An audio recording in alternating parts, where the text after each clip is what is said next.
Please rise as you are able. I now call this meeting of City Council to order.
We acknowledge that this meeting is taking place on the traditional land of the Anishinaabe people. The Anishinaabe include the Odawa, Ojibwe, and Potawatomi nations, collectively known as the Three Fires Confederacy.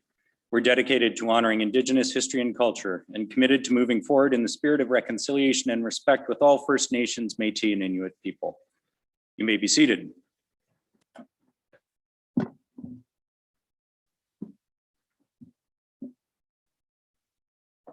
All right, welcome to our virtual City Council meeting. I wanted to remind everybody, of course, due to the COVID-19 pandemic physical distancing measures, City Council is continuing to practice physical distancing with members of council, the executive management team, and city clerk participating via video conference. Members of the senior leadership team that have items on the agenda are not visible, but are available to answer any questions tonight. The first item of business is confirmation of the minutes. The minutes of the City Council meeting held on March 1st, 2021 have been circulated. Are there any corrections? Seeing none, the minutes are adopted as printed and circulated. We have no awards or recognition items on tonight's agenda. We do have a report from one of our officers. That is the report of the Integrity Commissioner dated March 15th, 2021. Our Integrity Commissioner is with us, and I will call on Ms. Suzanne Craig to provide her comments concerning her report dated March 15th. Ms. Craig, welcome to Barrie City Council. Thank you, Mr. Mayor. I am trying to get my video to show myself. I'm having troubles here. It's not my intention to not be on, but in the interest of time, I'm just going to start, and hopefully it will pick me up at some point. Good evening, Mr. Mayor and members of council. I come before you this evening to submit the Code of Conduct Complaint Investigation Report for your consideration and receipt, and for consideration of the report recommendations. At this time, I will provide a brief overview of the complaint report. As is my custom, I do not re-adjudicate a complaint on the virtual floor of council, nor do I receive further information or comments from the parties. The investigation is complete. As council, you may accept my findings and approve the recommendations, amend the recommendations, or not accept my recommendations at all. The decision to adopt, reject, or vary the recommendations and the recommended penalty and remedial action is that of council.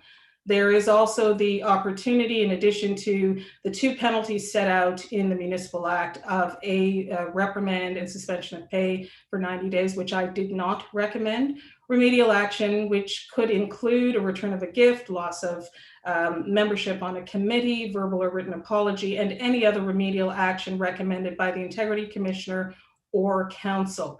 This report sets out the violation of section 5.3 and 20.6 of the Code of Conduct. The first states that members will not conduct their dealings with each other in a way that maintains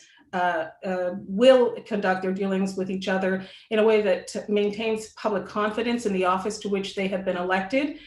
They are open and honest, focused on issues rather than personalities, avoiding aggressive, offensive, or abusive conduct.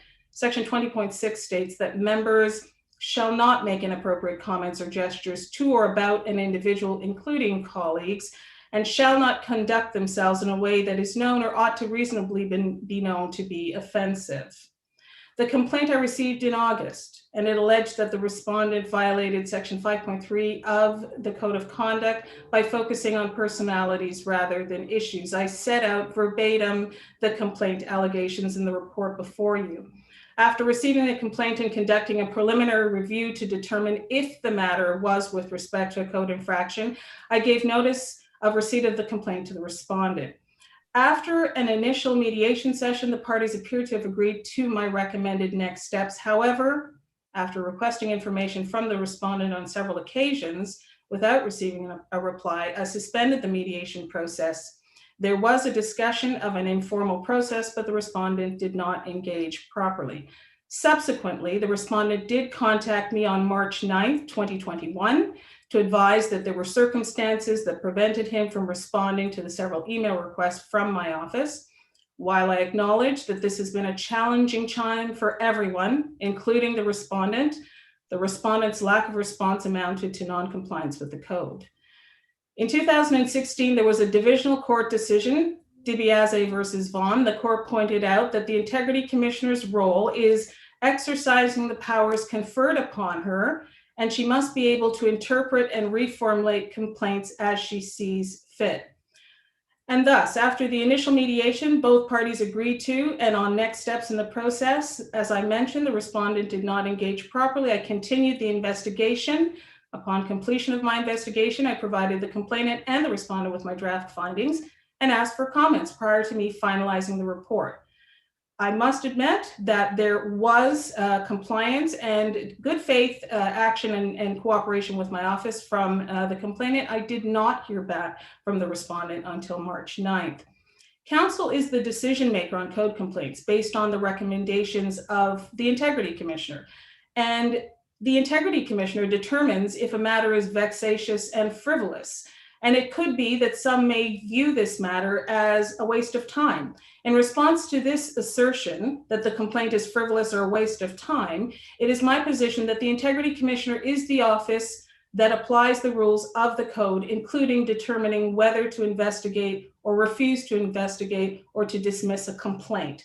Generally, in respect of code matters, a complaint is frivolous and vexatious when it aims only to annoy and drain the resources of the person, of the Integrity Commissioner's resources or the organization without any grounds for a violation of a complaint. Importantly, in the report before you, I have determined that this complaint is properly addressed to matters within the code.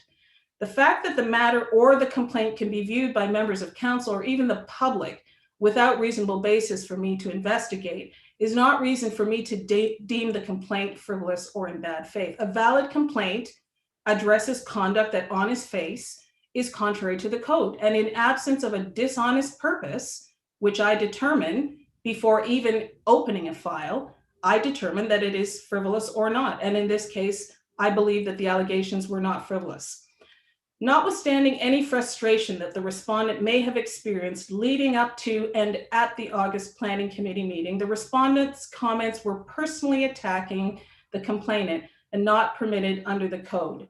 Even if the respondent believed that the complainant's comments at the August 10th committee meeting were inappropriate and were an example of a pattern of behavior that the respondent wanted him to cease, leveling comments about the individual and not the issue ran afoul of the code. As I have previously stated, as Integrity Commissioner, it's my role to ensure that councillors comply with the code, and their positions on issues, even outrage about matters, cannot be manipulated or used to exonerate themselves from code contraventions. The councillor who made comments at the August 10th meeting was incorrect in defining the committee's August decision to defer approval of the grant to the proponent as based on inappropriate motives of his colleagues. I pointed that out in the report. That was not what he intended. That was not what he wanted to say, but it was what was perceived by other members. The point the complainant intended to make was not without merit, albeit the planning committee was not the appropriate venue. As I stated in the report, there is likely a need for a deeper discussion when the policies and decision-making of government institutions are not reflective of an equity consideration, and when the outcomes impact both the people who work within government institutions and the constituents in the communities they govern. One of the councillors at the August committee voiced the need for more rigor around the rules governing funding decisions at the city so that discretion in the absence of clear guidelines does not lead to inconsistent treatment and a potential for bias. It's important to recognize that the discussion that took place at the August 10th meeting did result in positive policy discussion. Based on my discussions with individuals, including the complainant, it was not the intention of the complainant to suggest that members of council planning committee members were racist. His comments were leveled at the inherent systemic inequities of the decision-making process of committee and not at the members who make up the committee. I've spoken with the complainant who understands and has acted in good faith to recognize when speaking there is a need to clarify issues and avoid misunderstandings in the future. It is also true that it is legitimate for members of committee to take the steps to ensure that procedural rules are followed before approving a funding request. As I stated in the report before you, to conduct such due diligence is appropriate for members of council. The member who is the complainant could have asked for clarification and could have asked for an exception to the policy funding grant on that day. This did not occur. However, the complainant's comments do not justify or exonerate the respondent from his ethical responsibilities. Council members deserve, each one of you, to exercise your roles in an environment that is safe, free from bullying, disrespectful language, shrouded in decorum, becoming of the office that you were elected to hold. The public deserves to have elected officials who behave in a manner that properly represents and respects them. Parliamentary decorum is required of elected officials at all levels of government in Canada, including the municipal council level of government. While there have been recent examples of the municipal elected officials in jurisdictions across Ontario falling far short of their ethical obligations, the Code of Conduct is a bylaw of the City of Barrie. All members are bound by its rules at all times, and this office is tasked with receiving complaints, investigating and making findings on inappropriate behavior, name-calling, verbal attacks, no matter how heated the debate may become, is not permitted under the Code.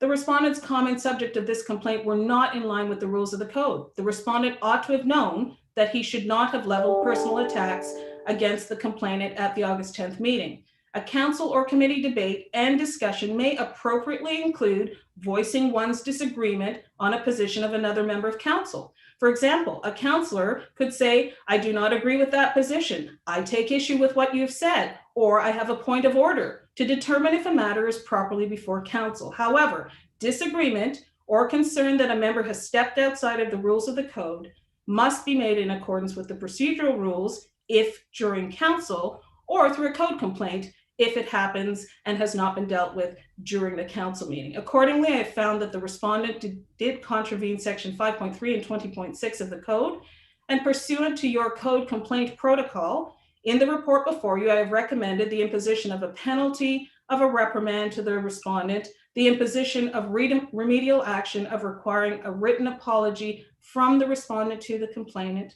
The written apology to the complainant should A, acknowledge and recognize that calling out the complainant and publicly making disparaging comments were not in compliance with the code. B, include a recognition that making personal attacks against other members of council is not permitted under the code.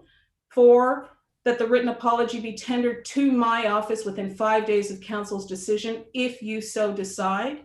And 5, that council allow me to remain seized of this matter until receipt of the apology. I thank you for your attention.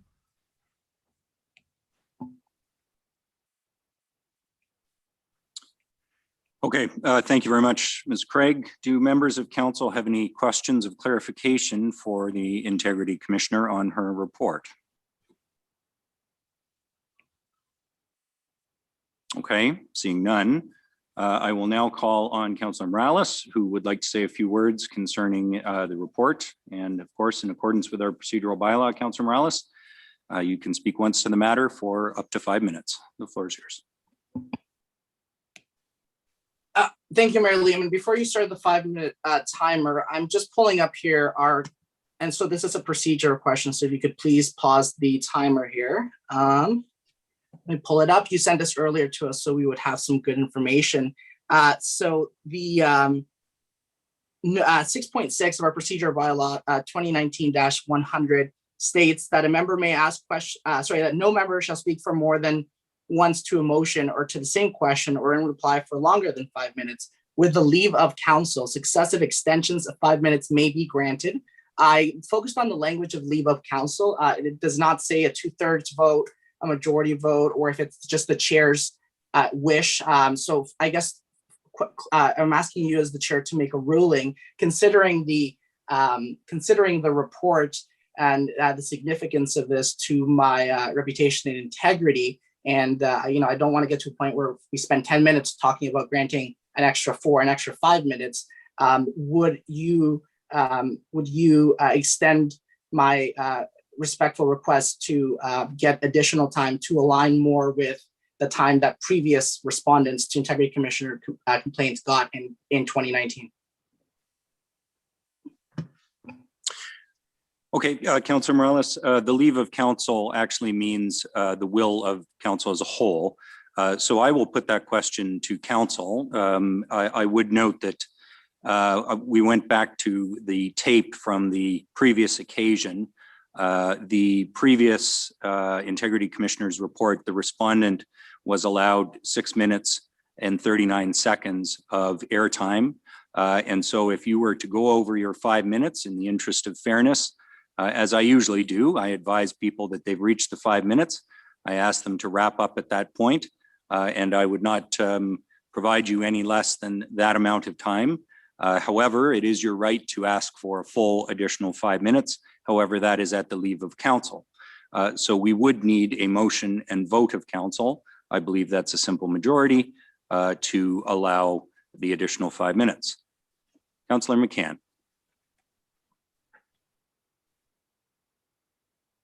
Thank you, Mayor Lehman. Do I need to put this in writing? Because I do believe that this is an important matter that I would like to hear an extra 5 minutes of Councilor Morales's testimony or comments. Okay, so you would like to put a motion on the floor to allow the additional 5 minutes, Councilor McCann? Correct. Okay. I'll ask you to just send that to the city clerk, but we can continue to discuss that. You will need a seconder for that motion. Okay, seconder would be Councillor Natalie Harris. Discussion, members of council, on whether or not we wish to allow the additional time. Councillor Morales.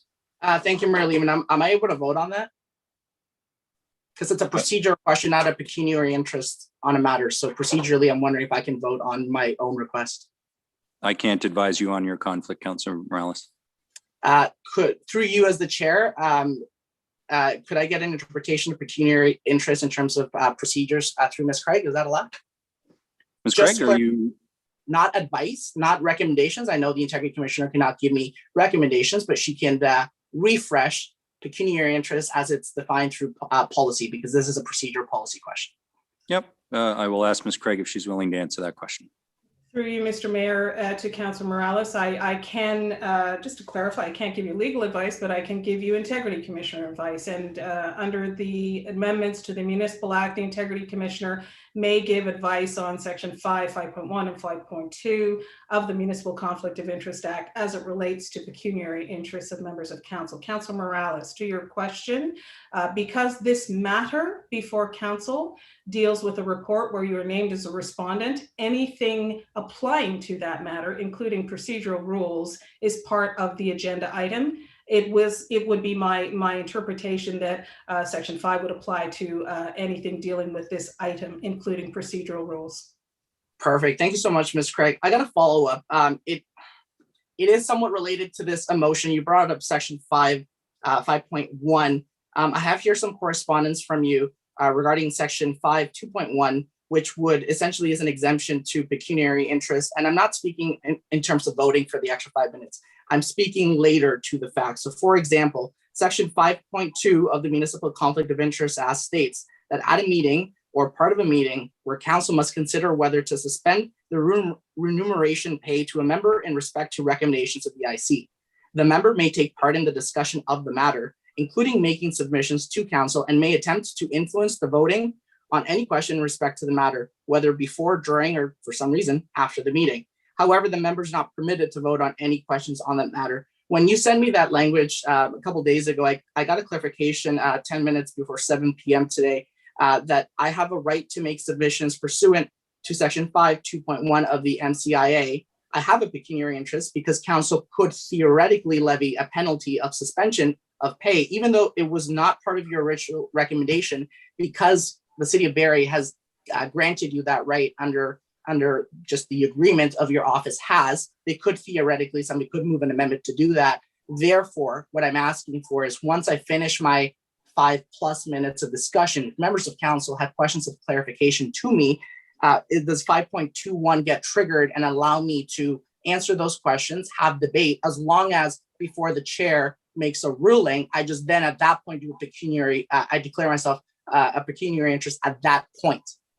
Previously in the city of Barrie in 2019, the respondent at the time made a comment and then they declared pecuniary and then they retracted themselves from the chamber. So I'm wondering if 5.21 would be triggered in this case, allowing members of council just to ask questions of accountability and transparency to myself as the respondent, as long as I declare pecuniary interest right before the vote. Through Mr. Mayor to Councilor Morales. So section 5.1 of the MCIA declares that when a member of council has a pecuniary interest, they are disqualified from speaking to the matter, influencing the vote or members of staff or voting. What the section that you cited that I provided to you does is it suspends that disqualification, because the province has said prior, when we had the situation with former Mayor Ford, that he was not allowed to speak to the item. And even though the protocol allowed a response to the Integrity Commissioner's request for information and notice of complaint, the Ledge felt that it was incumbent upon councils to hear from the respondent at the time of discussion. So keeping in mind, there is a disqualification when you have a pecuniary interest. Section 5.2 suspends that disqualification when there is a report of the Integrity Commissioner where there may be a suspension of remuneration for up to 90 days. What you're allowed to do is make submissions to council as it relates to the matter before council. The report is dealing with an investigation that is complete, and therefore questions about what you may want to say would speak to reopening of the investigation. So the intention of the Ledge was to allow you to speak, make your submissions, and then council would make its decision based on the recommendations of the Integrity Commissioner. So thank you, Ms. Craig. And just a quick clarification on that. So while I make those submissions based on the report, not to relitigate, reopen, just to, I guess, say my piece, would 5.21 be triggered, allowing members of council to ask not questions of give us your perspective or reopen it, just questions of clarification based on what they are presented with? Through Mr. Mayor, listen, the legislation is very clear. It says make submissions. This is not a sort of a adjunct piece of adjudication.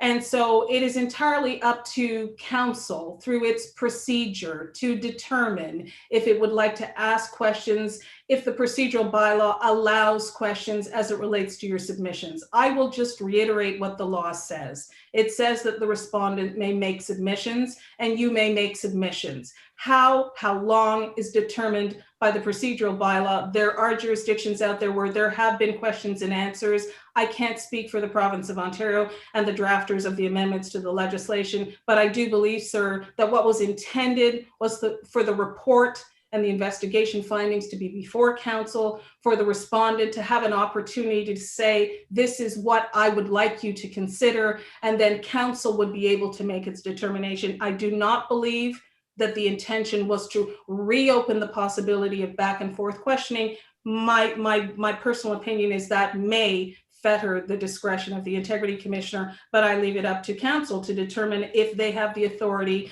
to include questions and answers in the definition of submission. Okay, thank you, Ms. Craig. I'll also leave it to council on that. Thank you, Mayor Lehman. Okay, excuse me.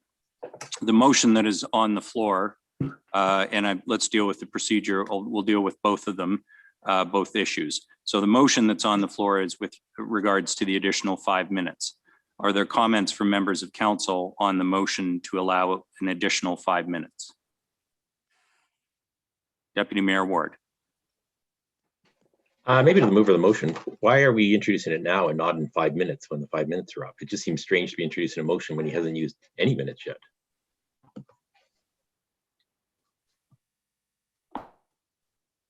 Councillor McCann. Thank you, Mayor Lehman. Quite frankly, I think that the respondent is quite sensitive about the 5 minutes before he's spoken. He's asked the mayor, quite frankly, to pause time. I am very sensitive that these matters are very stressful.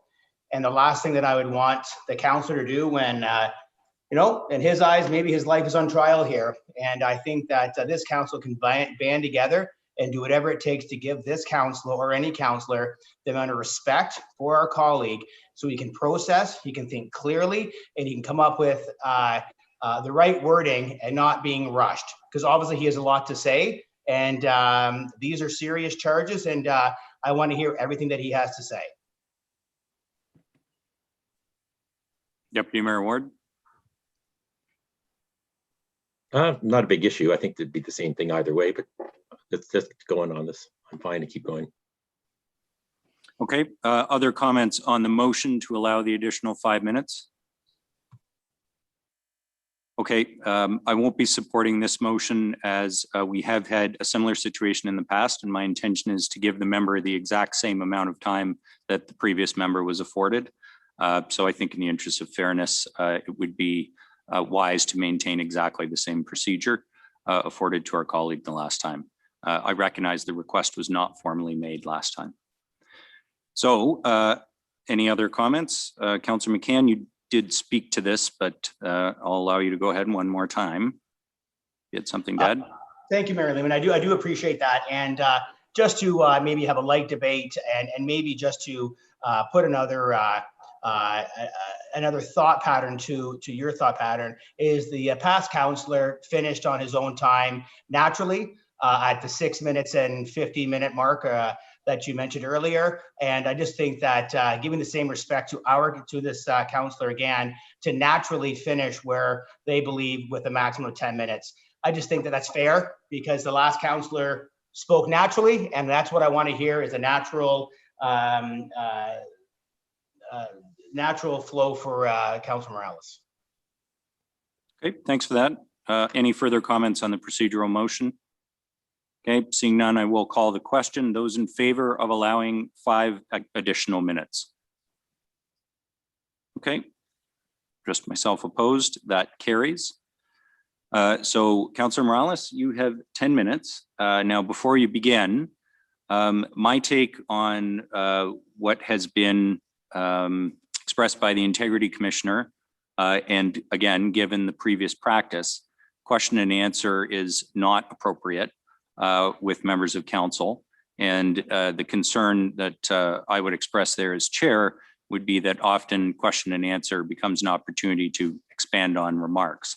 I think if there are questions of fact, they could be asked of the Integrity Commissioner, but members of council have not done so.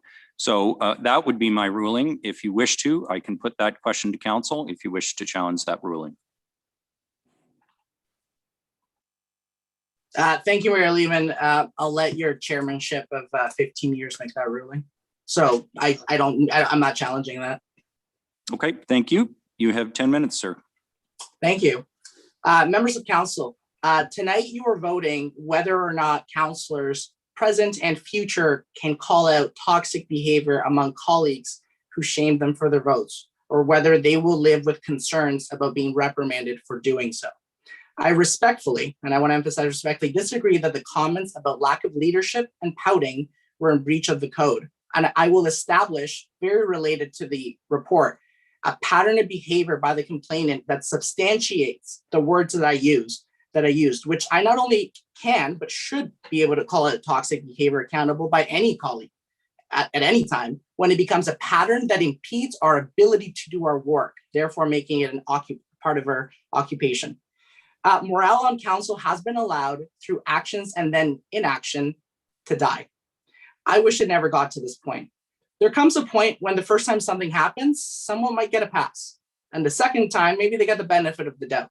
But whether it be the IC report on the Broussard Nuttall issue, the downtown Barrie BIA situation at the time, if the common element among many instances, whether it be about the complainant or any other member of council, the common element is that person, somebody has to then call a spade and hold that common person accountable.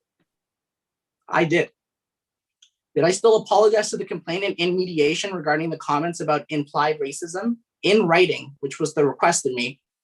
And was I then frustrated that that apology wasn't good enough back in October, early November, because it didn't cover the comments about leadership and pouting, which AKA the opposite of pouting is teamwork? Yeah, I was upset.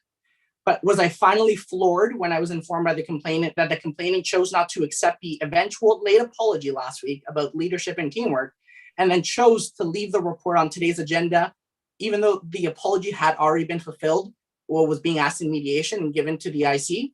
Yes, because even though I have made it abundantly clear that my comments were substantiated by a pattern of behavior and did not breach the code, uniting this divided city and focusing on what matters is more important to me as an individual. So that's why I still extended that apology. The IC has made it clear to the complainant that he could have still resolved this issue, even though he got my apology post-submission to the city clerk. That is a very important point to consider going forward. We as councillors cannot vilify fellow councillors when they do not vote the way we want them to. Beyond that, do you want to know what, members of council, you know what was hurtful about the chaos that was unleashed? The implication that the only visible minority immigrant councillor, that's me by the way, I know it's hard to tell sometimes, is racist or is supportive or passively allows systemic racism to occur under his watch in his institution. The complainant reads about discrimination happening in textbooks and in the world and on Twitter. And while I am very fortunate that I may not see as much discrimination as some other people, it's not textbooks for me. It's experiencing it in real life in my own skin. I applaud the complainant for wanting to use his privilege and wealthy upbringing to make the world a more equitable place. Trust me, I can tell you firsthand, not all of us had that security growing up, and that is to be commended. But I was not going to sit by when it was implied that myself and my counselor colleagues are either unknowingly or passively allowing systemic racism to occur in the organization that I have passionately been a part of. That is not only insulting, that is tone deaf and hurtful, since that is not what happened with Shaq's world. And Mayor Lehman, as the chair, should have ruled the complainant out of order immediately. And then this never would have happened. But because I did what he failed to do, we are unfortunately here where we could be doing better things. The fact that our mayor at the time didn't rule me out of order, or Councillor Natalie Harris, who agreed with my comments about lack of leadership, and Councillor Harvey's subsequent comments, who also made impassionate comments, that should give everybody a pause as to why the chair, that being the mayor, allowed all three of us to make our comments that night. The answer? We were well within our line with our comments, well within the code, and all of us are just tired and exhausted of the shaming behavior over the years when the complainant does not get a political outcome. Ask yourselves, if the complainant thought my comments were breaching the code, which clearly he does, why did he not include the mayor in his capacity as chair for allowing the comments to happen? Or why did he not include Councillor Natalie Harris or Councillor Harvey in the complaint? And then just let the Integrity Commissioner rule on whether they were or not in violation. It was only me. And it's not just this report on me.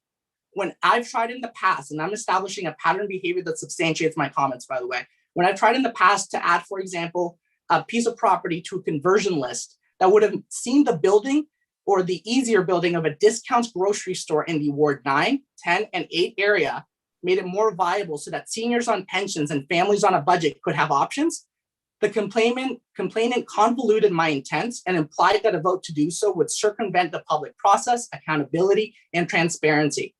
I take my integrity very seriously, and that's problematic. I wasn't trying to help out the big evil developer. I was trying to help Southeast Barrie about a piece of land that otherwise might get a factory and still is on the line to get a factory. So I'm substantiating my comments about the pouting teamwork and leadership.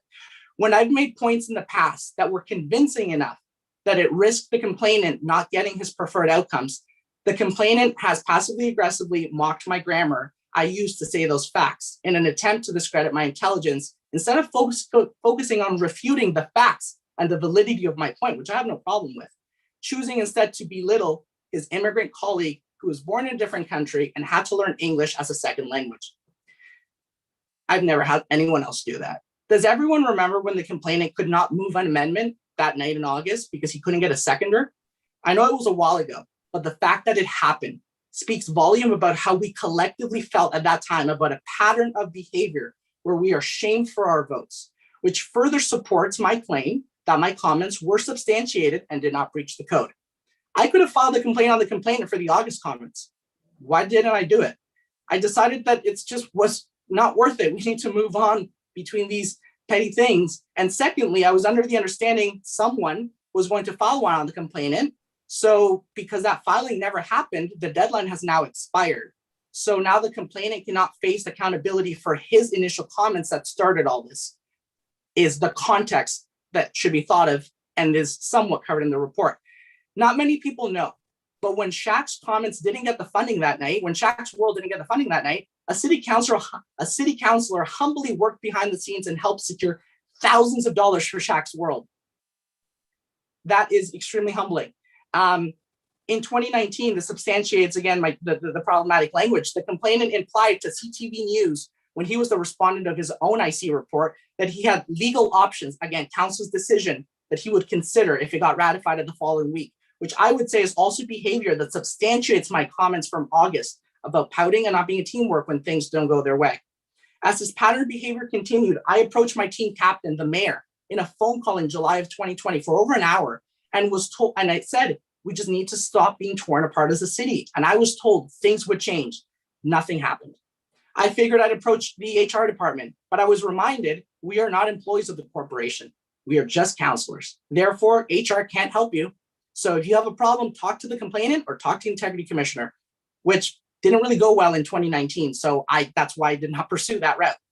That's a very toxic route to take, even though it is the formal route. And that puts everyone in a fortunate situation. When I quickly realized no one was able to speak up and stand up for me, for us, I decided to speak up and stand for myself. One of my closing points will be this.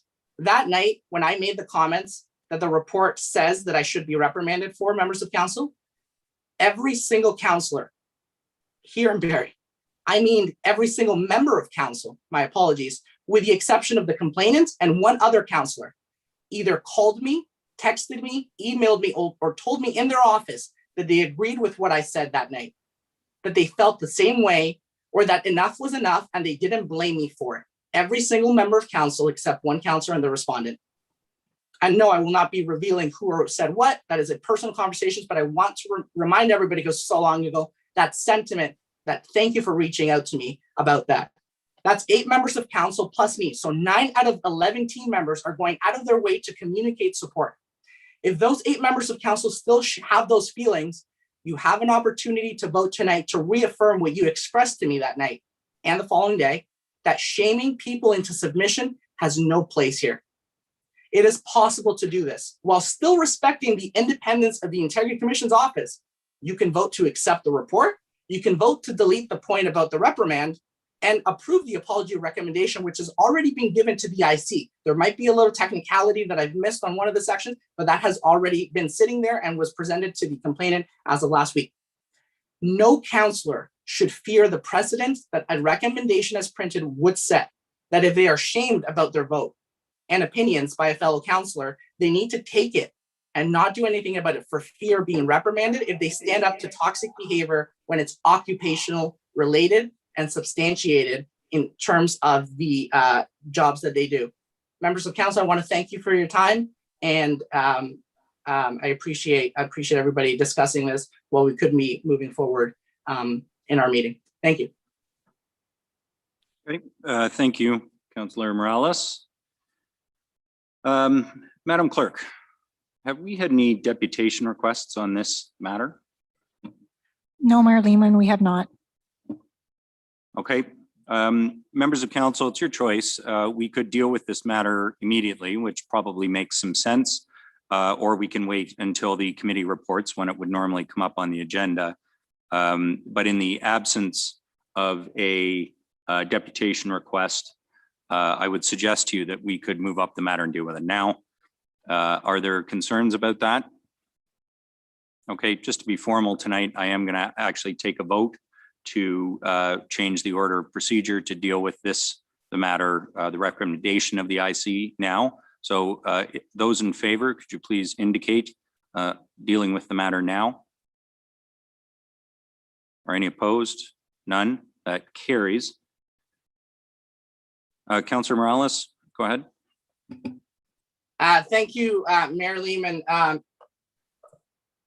Pursuant to my obligation as I have a pecuniary matter on this matter, I'd like to just announce that I won't be voting or partaking in discussion at this time. Again, I thank members of council for the time they afforded me, and I will let them do their job.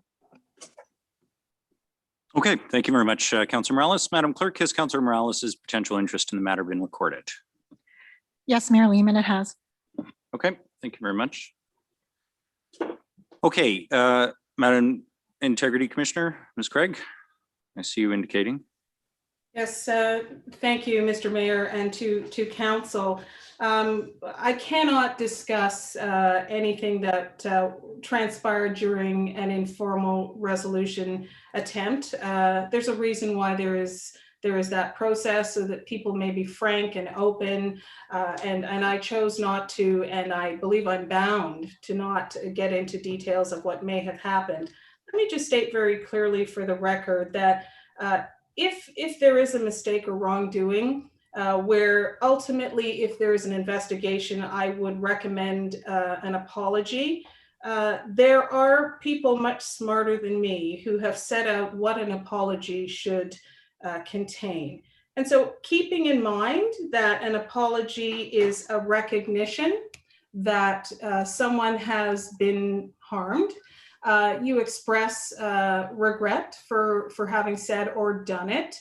You also in some way take responsibility for the action. So an apology is not, I'm sorry that happened, but it happened because you made me. And so I think that while I cannot discuss what was discussed in the informal resolution, to be very clear, if you have confidence in your integrity commissioner, I have no desire to take the time of council by bringing frivolous and vexatious matters before you. And so put yourself in the position of an individual who is seeking an apology, and be reminded that if the integrity commissioner feels that an apology is not sufficient, that the integrity commissioner will go forward with an investigation. The only other thing I would like to state, Mr. Mayor, to council, is that nothing in the code of conduct, and certainly nothing in this report, would ever preclude a member of council from voicing their perspective, from being very passionate about their ideas. And as I stated in my comments just before, disagreeing with a colleague, there is a difference between disagreeing with a colleague and leveling personal attacks about them. Thank you, sir. Okay, thank you, Ms. Craig. I believe there is a motion to get on the floor so that we can discuss this. Councillor Riepma, do you have the motion? Yes, thank you, Mr. Mayor. Moved by myself and seconded by Deputy Mayor Ward. The motion is to accept the report of the Integrity Commissioner. I'll read it out. Firstly, that the report of the Integrity Commissioner dated March the 15th, 2021 be received. Secondly, that the imposition of the penalty of a reprimand to the respondent. And third, that the imposition of the remedial action of requiring a written apology from the respondent to the complainant. Fourth, that the written apology to the complainant should A, acknowledge and recognize that calling out the complainant and publicly saying that the complainant is not a leader and the other disparaging comments were not in compliance with the code. And B, include a recognition that taking personal attacks against other members of council is not permitted under the code. Fifth, that the written apology be tendered to the Integrity Commissioner within 5 days of council's decision on the matter. Six, that council allow the Integrity Commissioner to be seized of the matter and maintain jurisdiction to receive the written apology from the respondent. I'm happy to talk about it.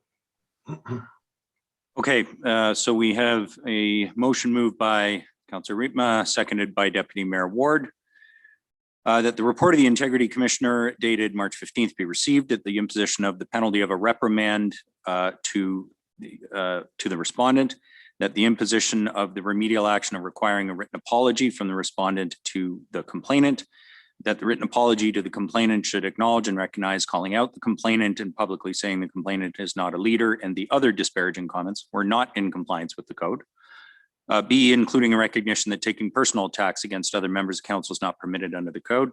5, that the written apology be tendered to the Integrity Commissioner within 5 days of council's decision on the matter. 6, the council allow the Integrity Commissioner to be seized of the matter and maintain jurisdiction to receive the written apology from the respondent. Councillor Riepma. Thank you, Mr. Mayor. I must say that it pains me to be in this kind of situation. It is something that I intensely dislike and we should never have to deal with. I am glad that we have an Integrity Commissioner who can give us independent advice and recommendations. And I'm prepared to accept her recommendation.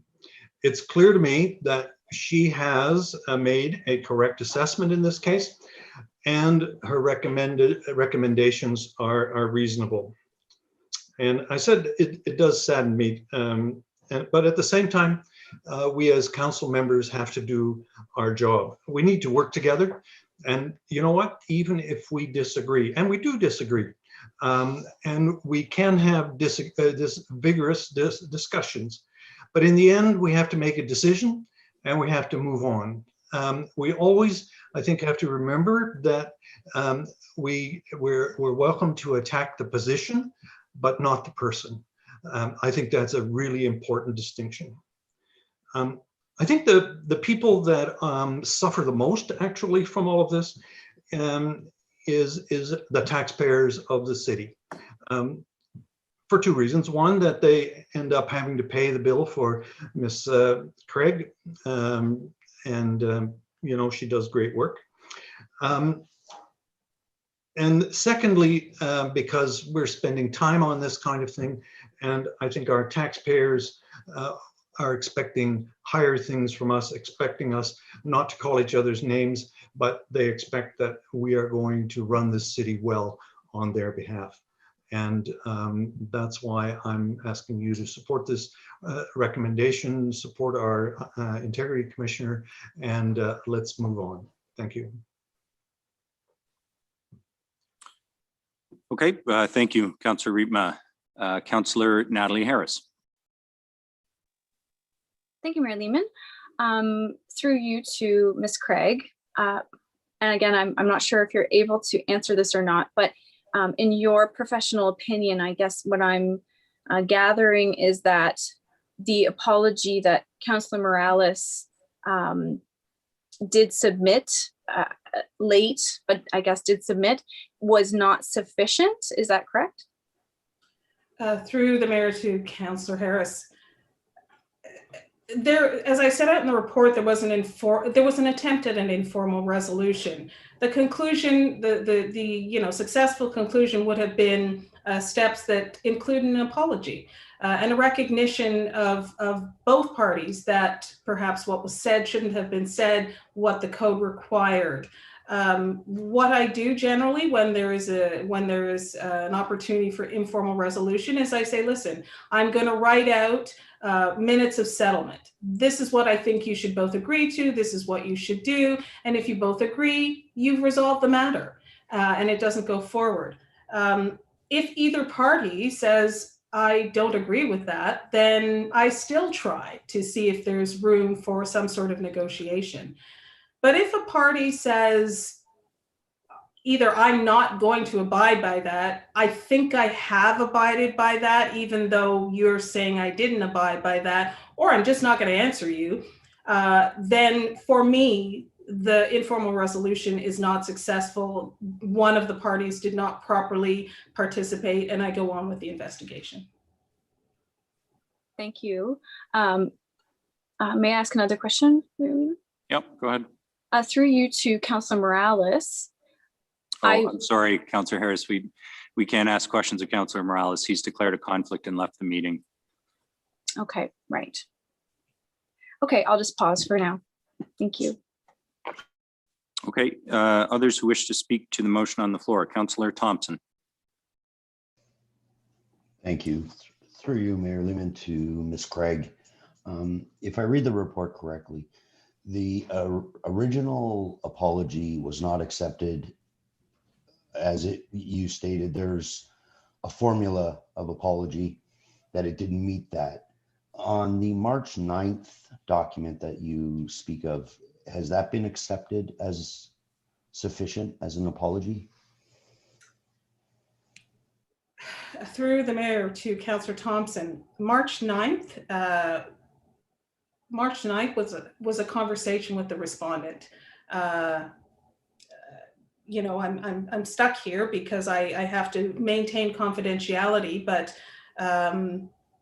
I don't believe that I received any indication of an apology on March 9th. Through you, Mayor Lehman, I apologize. I think I got the date incorrect. I apologize. I think it was Councilor Morales had said that he had sent an apology in his statement. I wrote down a date. Maybe it was the 19th, not the 9th. So through the mayor, at some point during the informal resolution, I did receive, comments from both parties, and there was an opportunity to conclude this matter with a settlement agreed upon by both parties. As I state in the report, the respondent did not properly participate in that portion of the informal resolution process. So maybe just a question of clarification then. As it stands right now, the recommendation in your report are still outstanding on all accounts? Through you, Mr. Mayor, yes. Councillor Thompson. Thanks. Through you, Mayor Lehman, to Councillor Alwyn. You're more than welcome to say no, but I was just wondering if in light of everything and, you know, as we are a team and stuff, is there any opportunity to move forward at this point with not this formal process? I know it's kind of far down the rabbit hole, or if you have any comments, I'd be interested to hear. Councillor Alwyn, do you wish to comment?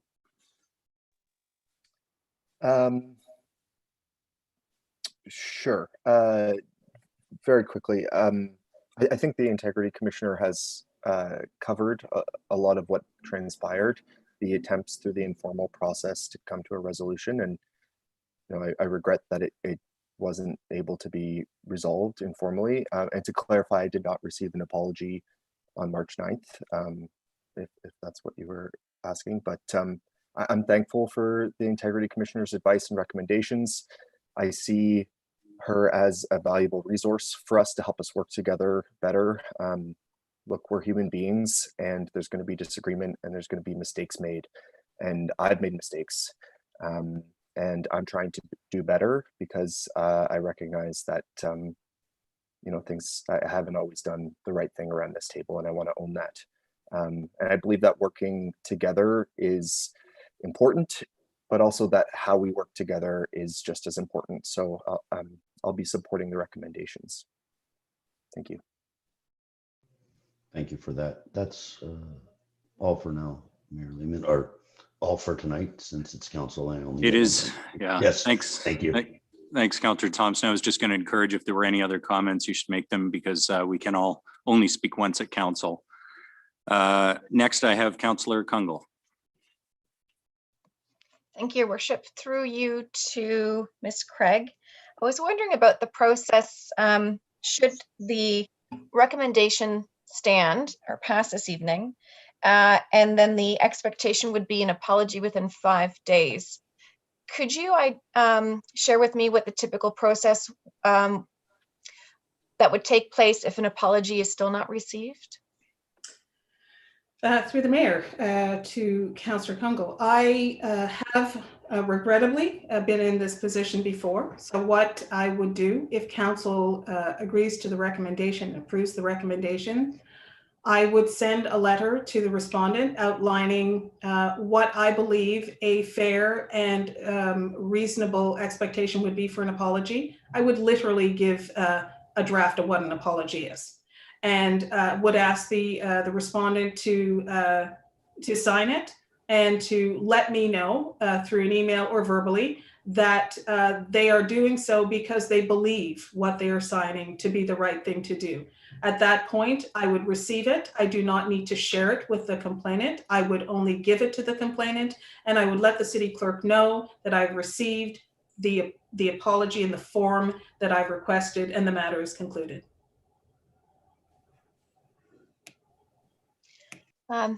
Thank you, Ms. Craig. I guess my final comment will be, I do support the motion as tabled. I, do appreciate being able to hear from Councillor Morales, but overall, do highly respect and have have confidence in the office of the Integrity Commissioner. And as there was justification, and we heard around the process by which this continued down a pathway of a formal investigation and recommendation, I will be fully supporting the Integrity Commissioner's recommendation. Okay, thanks, Councillor Kungle. Are there any others who wish to speak to the motion on the floor? Councillor Harvey. Thank you, Your Worship. First question would be for the Integrity Commissioner. And I'm not sure if you're going to be able to answer this, because obviously there is some confidentiality issues with some of what transpired. But during the mediation process, was there any verbal apology given that would have satisfied your request? Through the mayor to Councillor Harvey. Typically what happens in the informal process is we go through the complaint. So the parties sit with me, usually face to face. In this case, it was a virtual meeting, and we go through the complaint. Here's the complaint. Here's your response. What do you have to say? Here's what I think. And the parties engage, because the point of an informal resolution is not just to say, let's be done with it and move on, but rather, do you recognize that there was an issue here, that the code was actually triggered, and we want this to not happen again? But we also know that you work together, so you need to understand why one is bringing a complaint and why one feels that they shouldn't.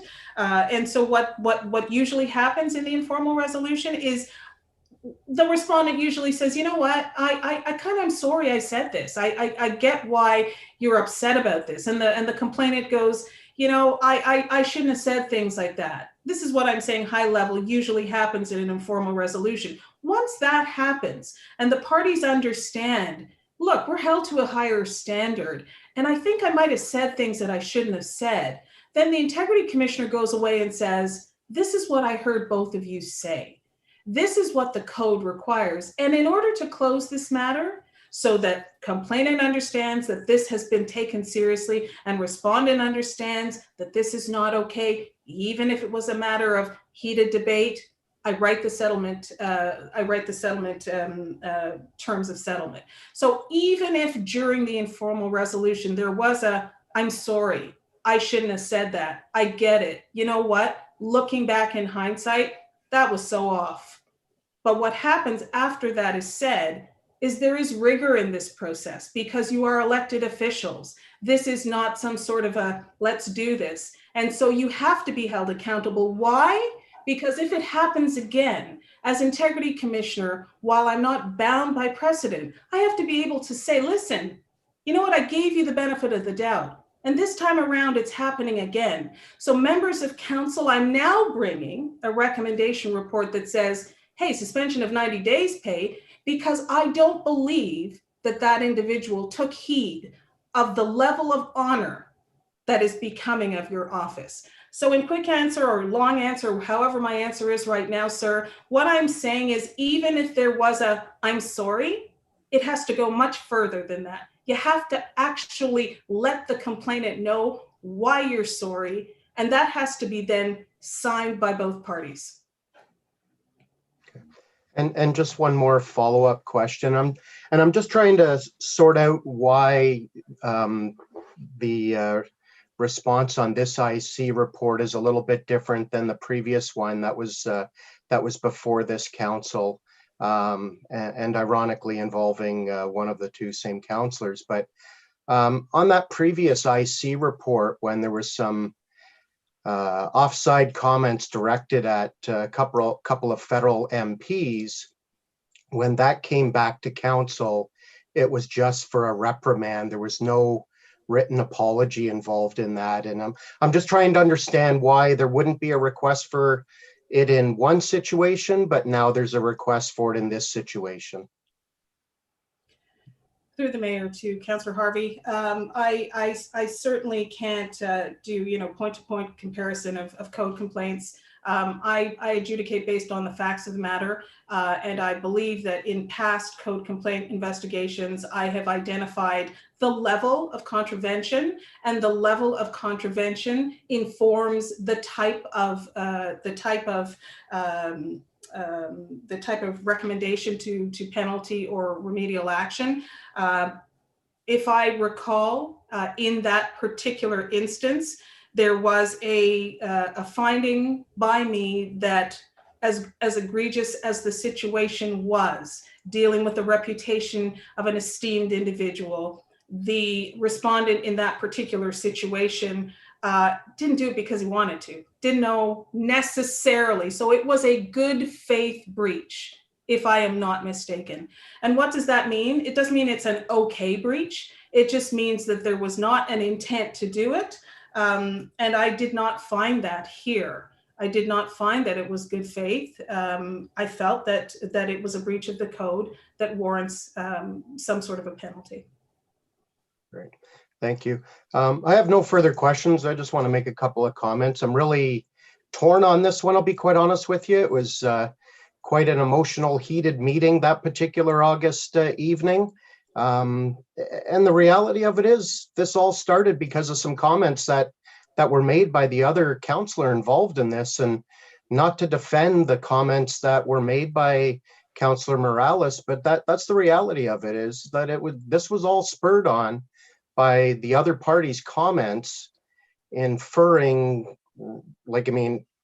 I personally took it as him inferring that we as council were racist, even though I know that's not the findings that we've been reading in the report. And even the next day, all of the headlines from all of our media outlets were all inferring about all the racial slurs that were made in the council meeting. And so for a third party layman that would be out reading the papers and watching that meeting, I personally believe that people took it that way, and that's how I personally took it, and it caused me an immense amount of stress. And I didn't go running to the integrity commissioner, no. And this is where I think sometimes we really need to think how we're dealing with one another, and sometimes picking up a phone and having a conversation about what took place a day or two down the road, and maybe discussing it and being adults about this, maybe could have resolved this before we had this here today. Maybe they still would have disagreed on whatever, but I'm really torn as to why this is where it is today, and I'm appalled that this couldn't have been resolved. Okay, thanks, Councillor Harvey. Anyone else wish to speak to the motion on the floor?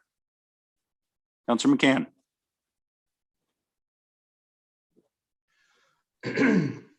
Sorry, thank you. Thank you, Mayor Lehman. I've just been processing everyone's thoughts. And, this is one of our colleagues. This is one of our younger colleagues. And it does give me a heavy heart to think that maybe some of the actions that happened really on a night of fireworks, as Councillor Harvey said, the night was ignited. Emotions were tested.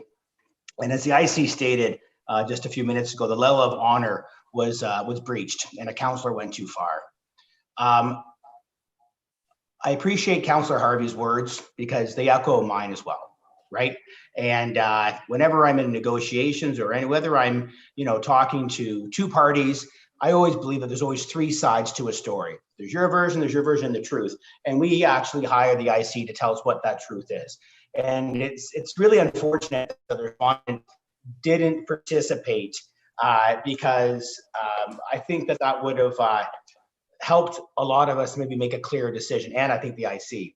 So I'm going to maybe ask a couple questions one question of clarification, and then maybe I can ask Suzanne Craig maybe a few questions. Question of clarification is, I'm looking on page 9 of the integrity report, Integrity Commissioner's recommendation, and I see 5 recommendations, and I believe Councillor Ritma had 6. Did I miss something, or was there one added, or was one split in 2? Madam Clerk can clarify that. I think it's just to receive her report needs to be in the motion as well. Okay, Clerk is nodding at me, Councillor McCann. So number 1 wouldn't have been written by the IC. It's the clerk writing the motion to receive her report formally. Then 2 through 6, I believe, are identical. Madam Clerk, yes, she's nodding yes. Okay, I appreciate that clarification, Mayor Lehman. So maybe my question will go to Ms. Suzanne Craig, please. The question I have is, I really believe I'm gonna kind of go a long way around Simcoe County here, Lake Simcoe, because I do want to get this right, and I do want to give the benefit of the doubt to anybody possibly here and do what's best for the city of Barrie. And I understand that we're in COVID-19 and we're in these uncharted times, and people are handling stress in many different ways. And I'm not sure if you factor that in at all. We wouldn't mind you responding to that later on. But maybe the question I really have is, in your communications with the respondent, was there any inclination why he didn't respond to you? And I'm not looking for any detail because that's personal, but was there any inclination why he didn't respond to you after the fact that maybe this council could take that into consideration? Through the mayor to Councillor McCann, in my report before you, I state that on March 9th, the respondent did reach out to me and advised that there were circumstances that he believed kept him from responding to me. And what I am saying, and I believe I said in the report, is the informal resolution had been concluded. I had completed my investigation. And so I was not able at that point to just say, I'm now going to reopen the investigation. I'm now going to reopen the informal procedure. Hindsight is 2020. I'm a pretty approachable person. I understand death and illness and all those sorts of things. 2020 and the beginning of 2021 has been somewhat difficult for me as well. I've had a loss of a family member, and I have said to many of the jurisdictions where I work, listen, I can't do anything right now. And they have very kindly accommodated me. So with that, if there were reasons that one was unable to go forward, I would have received those reasons. I only received commentary on March the 9th. I can't share with you what that commentary was, but I had finished my investigation, Councillor McCann, and I submitted it to council, which is the procedure that is part of your approved bylaw. And Ms. Craig, thank you for that. And obviously I read the report and fully aware of that. I just wanted to have this on record because I am building up my case here to maybe approach Councillor Aylwin for maybe another attempt from Councillor Thompson said to maybe reconsider. But before I get to Councillor Aylwin, I just would maybe like council to sit back and just look at what we've all gone through over the past 2.5 years. We're very different individuals. There's very few of us that are like-minded. Right, we voted over the past 2.5 years very differently. We act very differently on social media. but we are a team. We do represent the city of Barrie. In my opinion, Barrie is a very youthful town. We've got lots of years left to grow into what our full capability is going to be. We've got the annex lands that are going to have 50,000 new residents that we're going to represent. We've got 50,000 new residents that we're going to represent in our town. And I just believe that having a councillor, having this spot on him, when I'll tell you with 100% accuracy, I have no idea what the reasons why Councillor Morales didn't respond, but I know Councillor Morales. I've had the pleasure most times of seeing him grow from a 22-year-old to a 26-year-old, which will see him to a 28-year-old, right? And I just want to reach out as a senior councillor, as someone who is 45 years old, has multiple businesses, deal with people on a day-to-day basis, and realize that people make mistakes. So we have the power to turn this around. But I would like Councillor Irwin, because of the respect that I have for his position, to maybe reconsider here, Councillor Irwin. And like Councillor Thompson said, I will respect if you say no, okay? But I'm just would love this council to somehow find some commonality where we can strive together. We've got 18 more months together, then we're going to be up for election. If we keep this up, I wouldn't be surprised if the city of Barrie doesn't elect any of us because of our actions. And what a stand this would be if the 11 of us could say, okay, one of our own went too far. It was a heated night, a night of fireworks. The apology letter, yeah, it's got to come for sure. But I would just love to see that this is done between you, Councillor Irwin, and Sergio Morales and Susan Craig.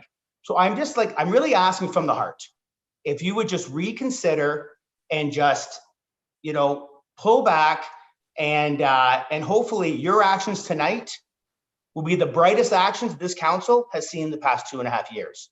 I'll say no more, but I'll respect your opinion. Okay, Councillor Irwin, I think that was a question to you. Thank you, Mayor Lehman, and thank you, Councillor McCann. And I absolutely agree with you that we need to work together better, and I'm committed to doing so. And I hope we can start focusing on the issues that really matter to our constituents. A lot of people are hurting right now, and they need us to focus on that important work. And I think we need some healing around the table. And I believe that you can't have healing without accountability. I believe in accountability, and I will be supporting the recommendations because of that. And I hope we can move forward. Thank you. Okay, thanks. Councillor McCann, did you have anything further?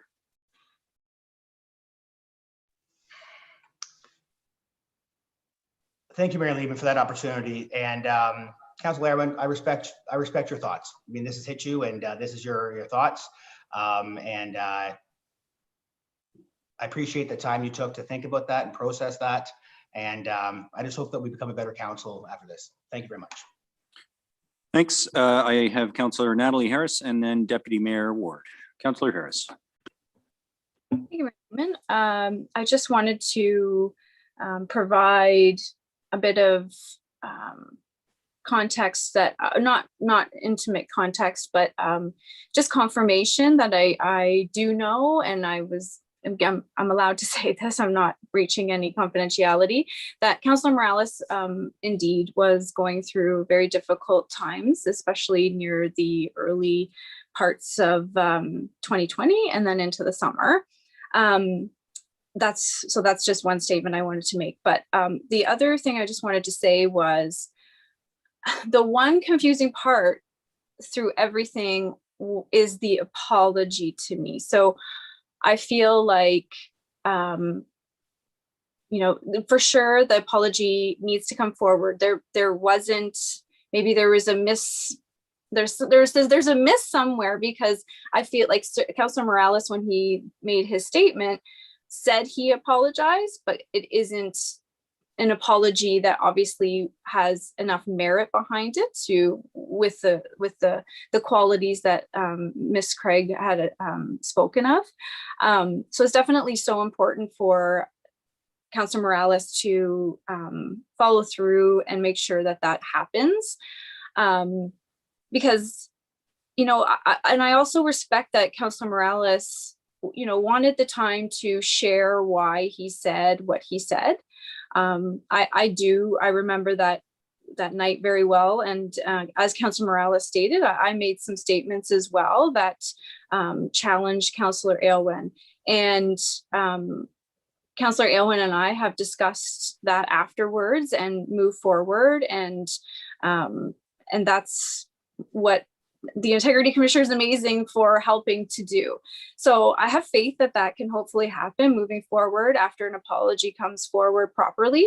And I think there's just something to be said for accepting what Councillor Morales is saying, but for him to also really recognize that in Councillor Aylwin's eyes, he had crossed the line, and then we need to respect what our Integrity Commissioner has found from her investigation.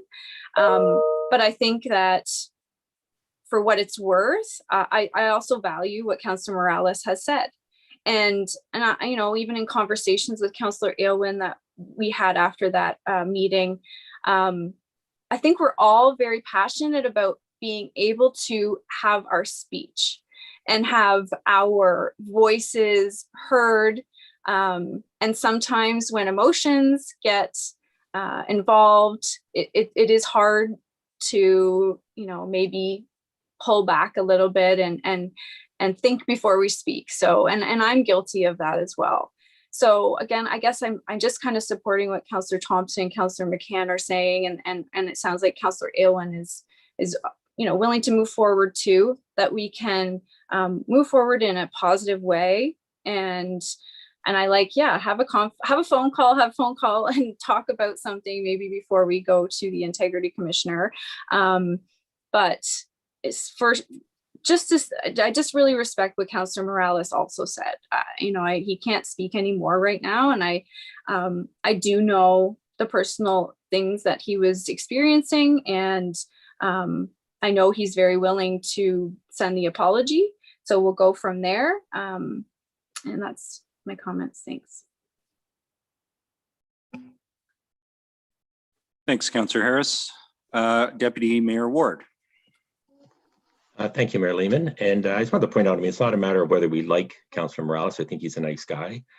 I do like Councillor Morales, and I do think he's a nice guy. And I also like Councillor Aylwin. I think he's a nice guy. But when it came, he was accused of breaking our code of conduct, and there was an investigation by the Integrity Commissioner that found that he broke the code of conduct. I voted that he had to be, there had to be penalty for it. And to Councillor Aylwin's credit, I don't think he's ever held it against any of his councillors, the fellow councillors, for doing that. At least he hasn't held it against me. We get along quite fine. And I'm confident Councillor Morales will look on it the same way. At least I certainly hope so. I think it's the exact same type of case. We have a code of conduct for a reason. It was quite clear from the report from the Integrity Commissioner that he broke that kind of conduct. We can argue about whether there should have been a complaint laid or not. That's not something we can debate. It was laid, so we have to deal with what we were given. It was quite clear that he broke the code of conduct, and there's some consequences. It's not the end of the world. I feel bad for Councillor Morales the same way I felt bad for Councillor Aylwin, but that we have to back what our Integrity Commissioner has found, unless we have a good reason not to. And I don't think in this case we have a good reason to reject her findings. So I will support the motion that's on the floor. Reluctantly, I wish it hadn't come to us, but it's here. Thanks, Deputy Mayor Ward. Councillor Jim Harris. Thank you, Mayor Lehman. Not sure I have a great deal to add, but on items like this, I feel it's important that everybody should weigh in and be on the record. Maybe through you to the Integrity Commissioner, just to clarify in what we heard. We heard a lot of description from Councillor Morales as to why he said what he said, and I've read the report, understand the report. Just for clarification, for all of us moving forward, why is not an explanation or an excuse for how. Is that a simplification of the situation, or is that pretty succinct way of describing how we've got here. Through the mayor to Councillor Harris, I think that's apt.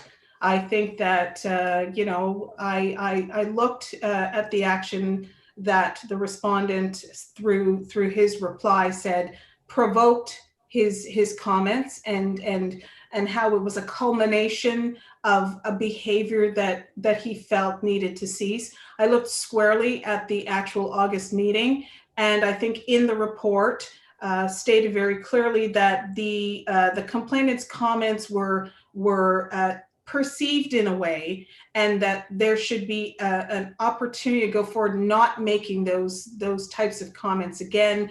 I think that the systemic discrimination versus racist, I think there was a real issue there, and I stated in the report that you have to be very careful. But I also stated in the report that was not his intent, and that doesn't make it okay. It was not his intent. And so the respondent's obligation as a member of council, notwithstanding those comments of the complainant, was to say, point of order, I believe that this is an ABC and not going after the person.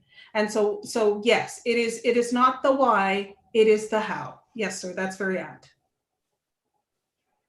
And also, if I heard Councilor Morales correctly, I'm trying to be respectful. It felt like he felt very secure in what he said. Like he really believed what he said wasn't in breach.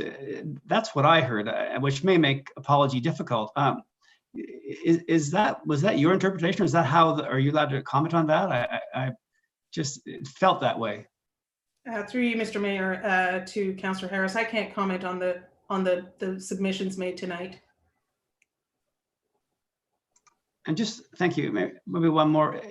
As far as process, if a councillor feels really strong conviction for what they said, and it doesn't agree with what you have determined, what of if they choose not to do an apology?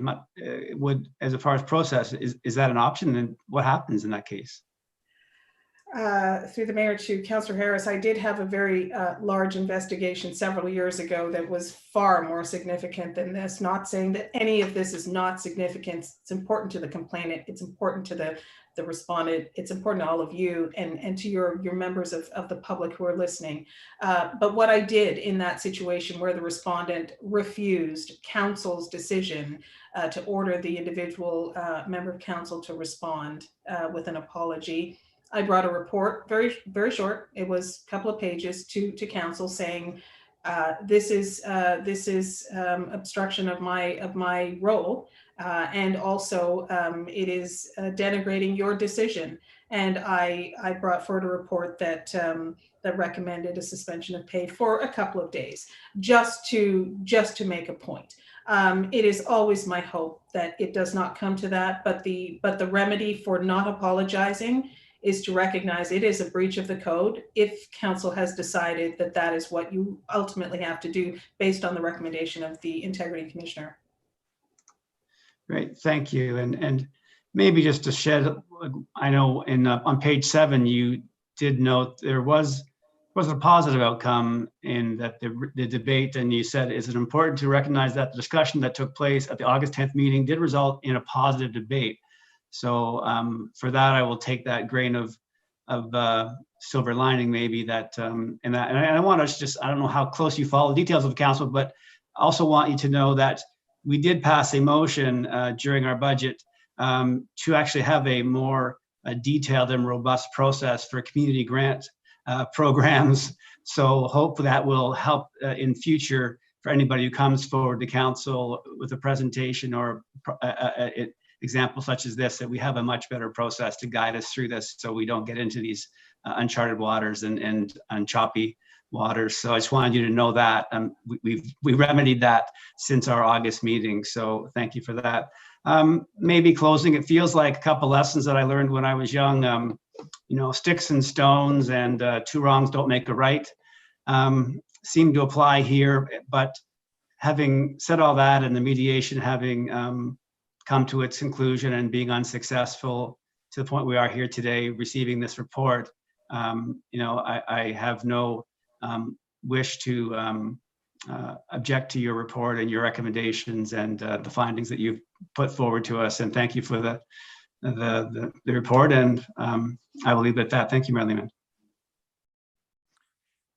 Thanks, Councillor Harris. Are there any other, I think everybody has spoken to this now. Are there any further questions that anyone has?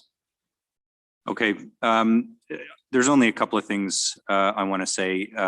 Similar to, there are a number of good comments, and I really appreciate Jim's, Councillor Harris's last statement. What's at issue tonight is the how, not the why. And with great respect to Councillor Morales, who felt he was justified because of the why, it is the how that is at issue. And the how is decorum and how we speak to one another. I'm actually going to say as well that, I think all of us remember that night very well. It was not a good night. And, I think in the course of this council, one of the challenges for me as your chair has been that, councillors, especially when speaking in a general committee or council meeting, enjoy a form of parliamentary privilege. And that's important, but it does not extend so far as to allow you to breach a code of conduct. So we have rules that are set up to try and maintain decorum, both in our procedural bylaw and, to be frank, more extensively in our code of conduct. I think there are lessons for me out of this Integrity Commissioner's report as well. I certainly heard a lot of feedback after that meeting from many members of council. I guess I should ask the Integrity Commissioner, Ms. Craig, at what point did you start that informal resolution process? Like, was it, November, September, December? Through you, Mr. Mayor, the time it takes for the respondent to reply to a complaint, and then one of the parties asked, can we look into informal resolution? I really believed that it was an opportunity to informally resolve this matter. And so I would say right away, sir. Weeks after the respondent provided their response. So I was very pleased that there was this opportunity and we had started. Okay. And then as your report details, there wasn't a reply from the respondent for some time. And I guess that does factor into my support for the IC recommendation. I think that's an important aspect, unfortunately, of what transpired here. But I certainly agree with the comments made by a number of you that this is the sort of thing that we would hope to see informally resolved, and we wouldn't be here. But now that we are here, and given what the Integrity Commissioner's put in front of us, I'll be supporting her recommendation. So with that, I will call the vote, and I will ask everybody to indicate. The motion is on the floor. Does anybody need it read again? You're all aware of what's on the floor? Okay. Those in favor of the motion on the floor, please indicate. Arlene, can I actually have a recorded vote? Sure. Deputy Mayor Ward, we can do it as a recorded vote. Madam Clerk, could you conduct the vote? Thank you, Mayor Lehman. I will start with Councillor McCann. Thank you, Wendy. My answer is yes. Councillor Jim Harris. Yes. Councillor Harvey. Yes. Councillor Natalie Harris. Yes. Councillor Thompson. Yes. Deputy Mayor Ward. Yes. Councillor Kungle. Yes. Councillor Aylwin. Yes. Councillor Rima. Yes. Mayor Lehman. Yes. Vote carries unanimously. Okay, as that has been adopted by council, if we could contact Councillor Morales so he can come back into the meeting.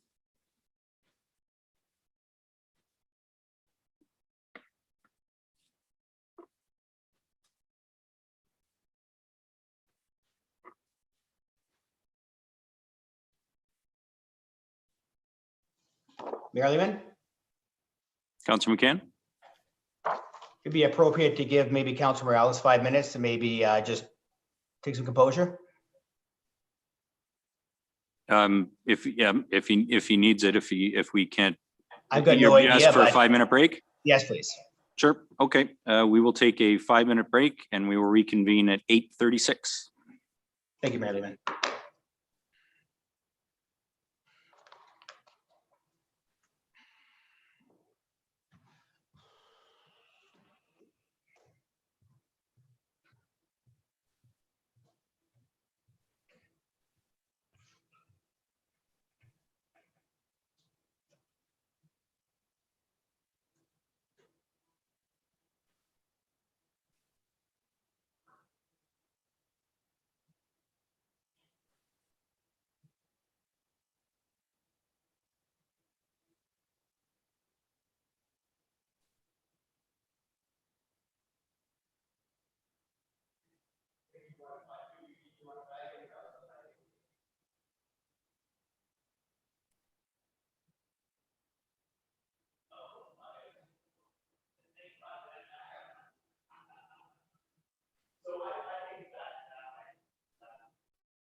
Okay, folks, we'll come back to order in 30 seconds. If you can come back into the meeting, please.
The inevitable cat photobomb, a requisite part of any Zoom meeting.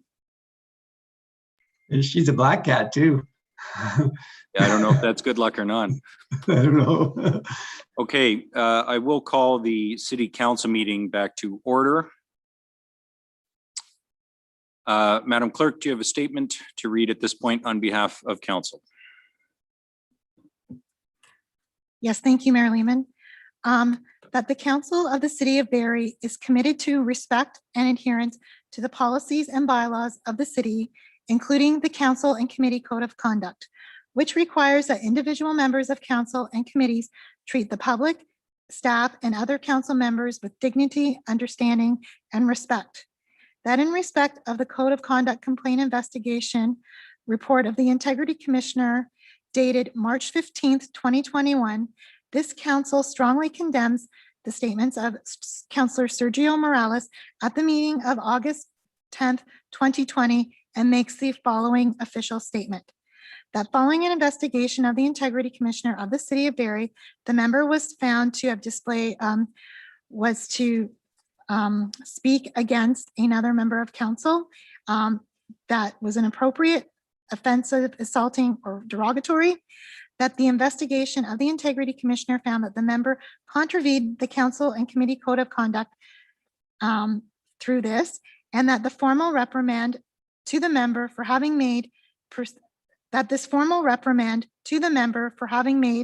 comments pursuant to Section 223.4, Section 5 of the Municipal Act, and Section 5.3 of the Code of Conduct.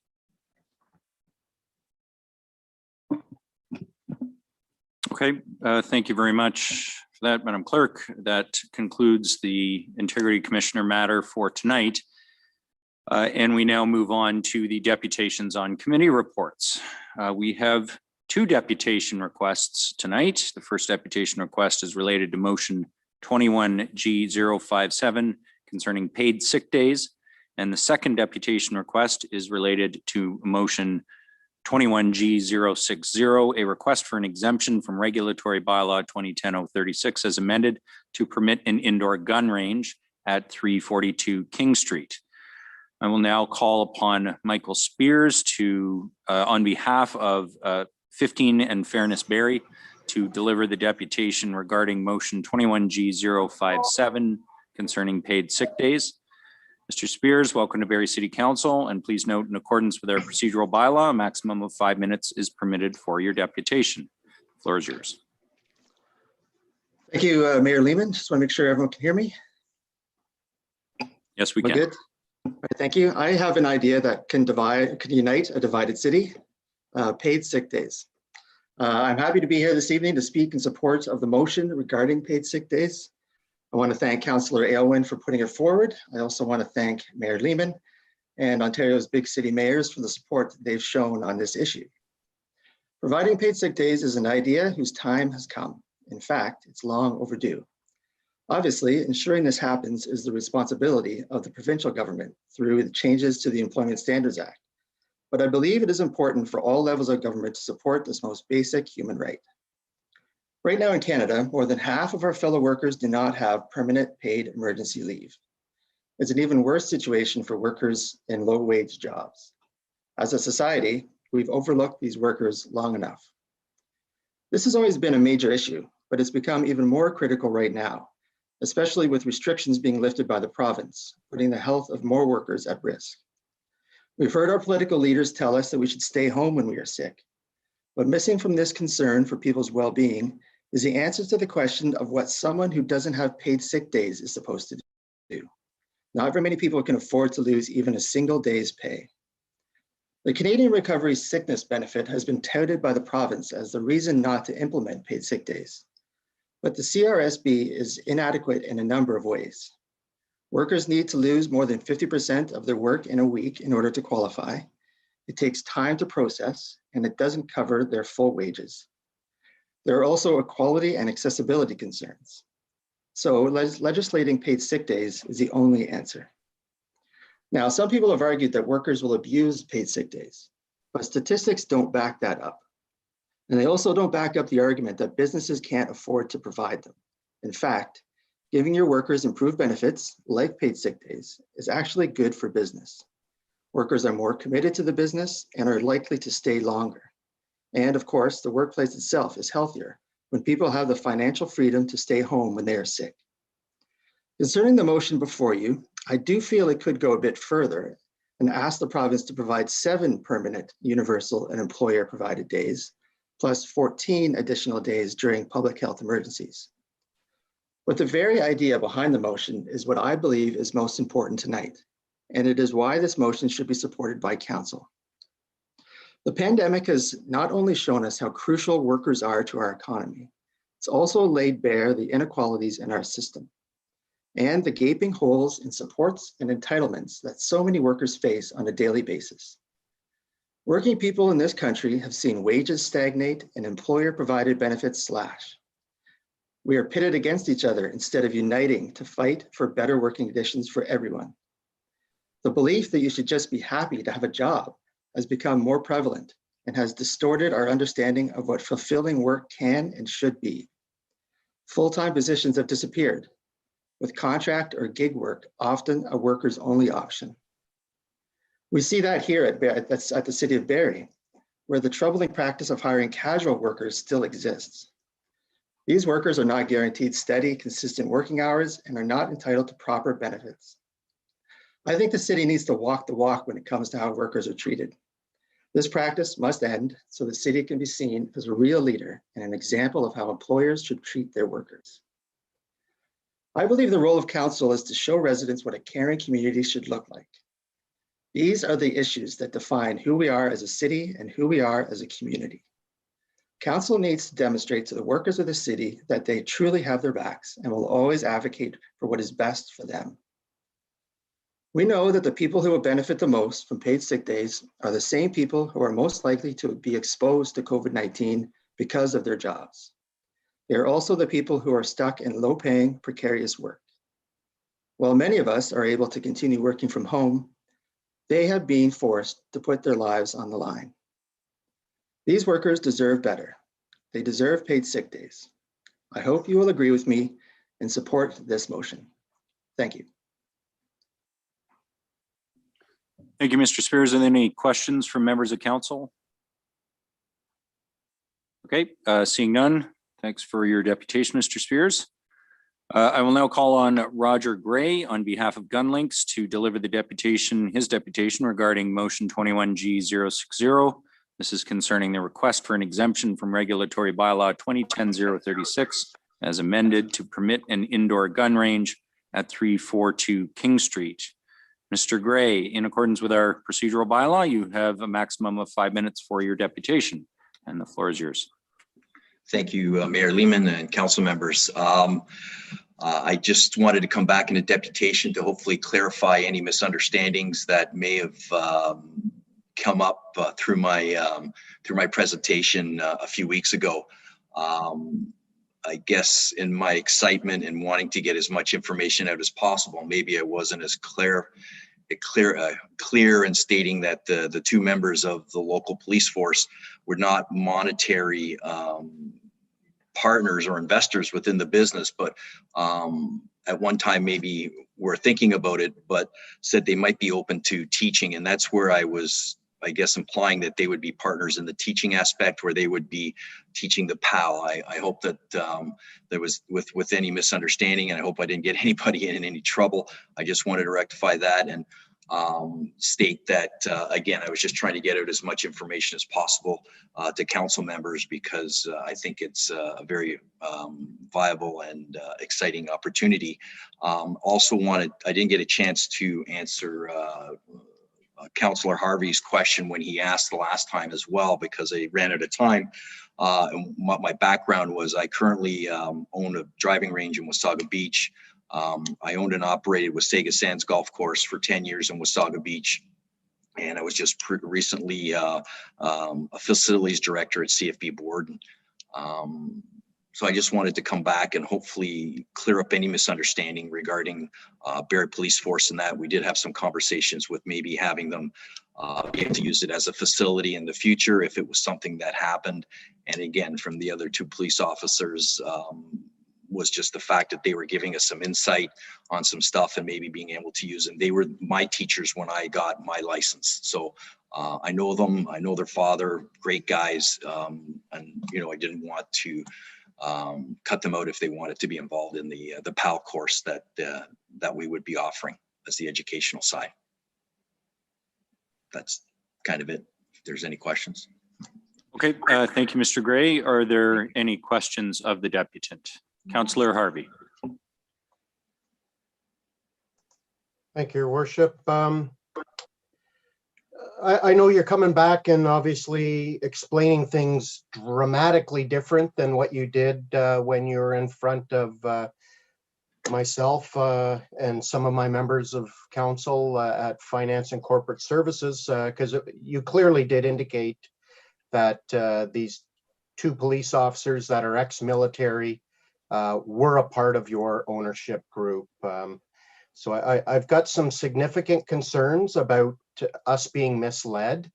And now you're talking about training. So explain to me what type of conversations and how recent they were that you would have had with these individuals to indicate that they would be interested in working for you, because that's not the indication that I have received directly to myself. So my last conversation was just recently after the meeting, but before that I'd sent them some emails to keep them updated. That, you know, they, in our previous conversations, they said, you know, keep us updated. At one point they were looking at being as involved with it, and then they decided not to, but left it open because of the, I guess it's PAL. It's where you get your restricted gun license. They, you know, teach it at the Wolf's Den and at many different areas, Cabela's. They teach the PAL course. And so that's what we would be offering. Those guys currently do that. They're very good at it. You know, and actually, you know, with being ex-military, it's showing people, it's all about education and showing people, you know, the proper education about guns and what they and how to handle them, the safety part of it. So they had kind of left it open with us. You know, I'd been sending emails. I never got a reply to the email I sent to them before coming for my presentation there a few weeks ago. I did send them an email stating that I was coming in front of council, and you know, that we might have found a building in Barrie, and I had no reply from them at that point. And I'm sorry for any misleading that I would have. Again, I was excited. I wanted to try and get as much information out to you guys as possible. And I didn't mean to use, you know, the Barrie Police Force in any kind of way, just the thought that I knew that they were kind of maybe looking at a facility. This would be something we'd be able to offer them, and we'd be using, you know, top people to train with PAL. And not that the other people aren't, they're all certified to do it. So. Did you not feel that it would have been prudent upon yourself because of these issues that you would have provided this council with some documentation that would substantiate the differences that you're providing to us now? Because I'll be quite honest with you, sir. Like, I mean, I'm the ward councillor and I've had zero conversation. You haven't reached out to me. You've known about these issues for a few weeks. And the particular individual that very clearly indicated to me that they are not a part of your ownership group has not reached out to me to indicate that they are interested in even working for you. So do you have documentation that you can provide to us to back up what you're now telling us? Yes, I do. Yes, I do. Did you not feel that it would have been appropriate to share that with us ahead of a deputation?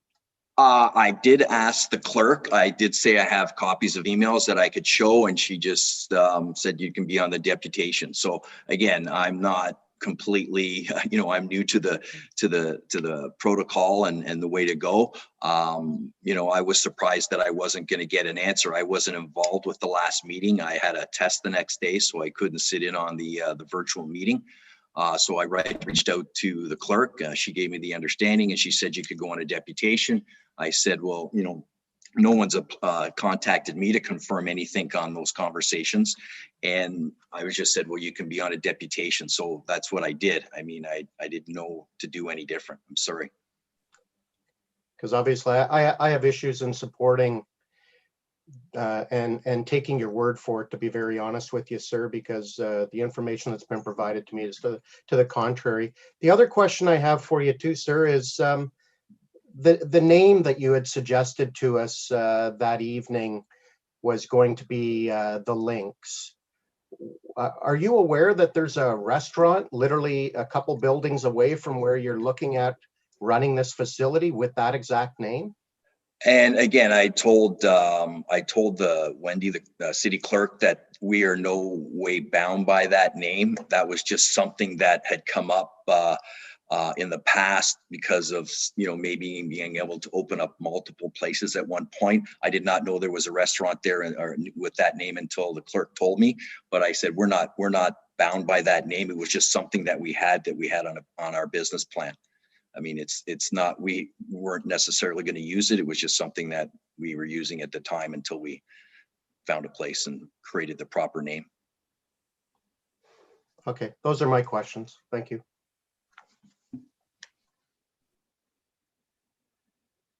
There's that drone zoom in shot again. Thank you, Councillor Harvey, for your questions. Any other questions for the deputant? Councillor McCann. Thank you, Mayor Lehman, and Councillor Harvey did take the question out, but maybe I'll just go further down the rabbit hole with it. I did have a resident reach out to me who is a participant of the Lynx indoor golf, and can you just maybe give me a little more color on why you named it Lynx? And then after you do that, I'd maybe like to bring it back to city staff and just maybe get some clarification. So I do believe that we've got no authority on what a business has their name changed. So therefore there'd be no way that we'd be able to, that you'd be able to tell us, we'd be able to police you on not having your name as Lynx. So maybe the first question is, why Lynx? And second question to staff, what authority do we have to make sure that your name isn't Lynx? Mr. Gray. Sorry, I guess the first part of it was one of the members had come up with the name Lynx because it was used in the golf industry as Club Link. One of the people that at the beginning we had talked to was a former partner in Club Link, and so that was just something that came up. Obviously spelt a little bit different with an X. But it was just because of maybe further down the road being able to open up further facilities if that was something that was in the cards. But no way, no way are we stuck on that name. If it was something that was an issue, then we have no problem changing it. And it was something that I wasn't really comfortable with anyways with using. It was just something was there, it was brought up, it was put on a piece of paper, and that's what it was until we were actually going to open. We probably would change to a different name like Simcoe or something else, just like Berry Gun Club, I appreciate it, Mr. Gray. And then maybe I could just maybe get a little more clarification that we would have zero authority on influencing any name that Mr. Gray would have for his driving range, right, or his gun range. Yes, yeah, and you know, we're not in the business of trying to use someone else's name or have any conflicts by any means. So we would look to have something that's original to us. Yeah, you know, and just to give a little more color to everyone watching, it's like we've got no idea how far down your marketing, your branding has gone. So just saying tonight, like Gary Harvey says, with no real illustrations or any renderings of what you're proposing, it's hard for us to take your word. But maybe the question I have now will be for staff. We have no authority on influencing any company in Barrie with their name changing. Is that correct? Ms. Peters?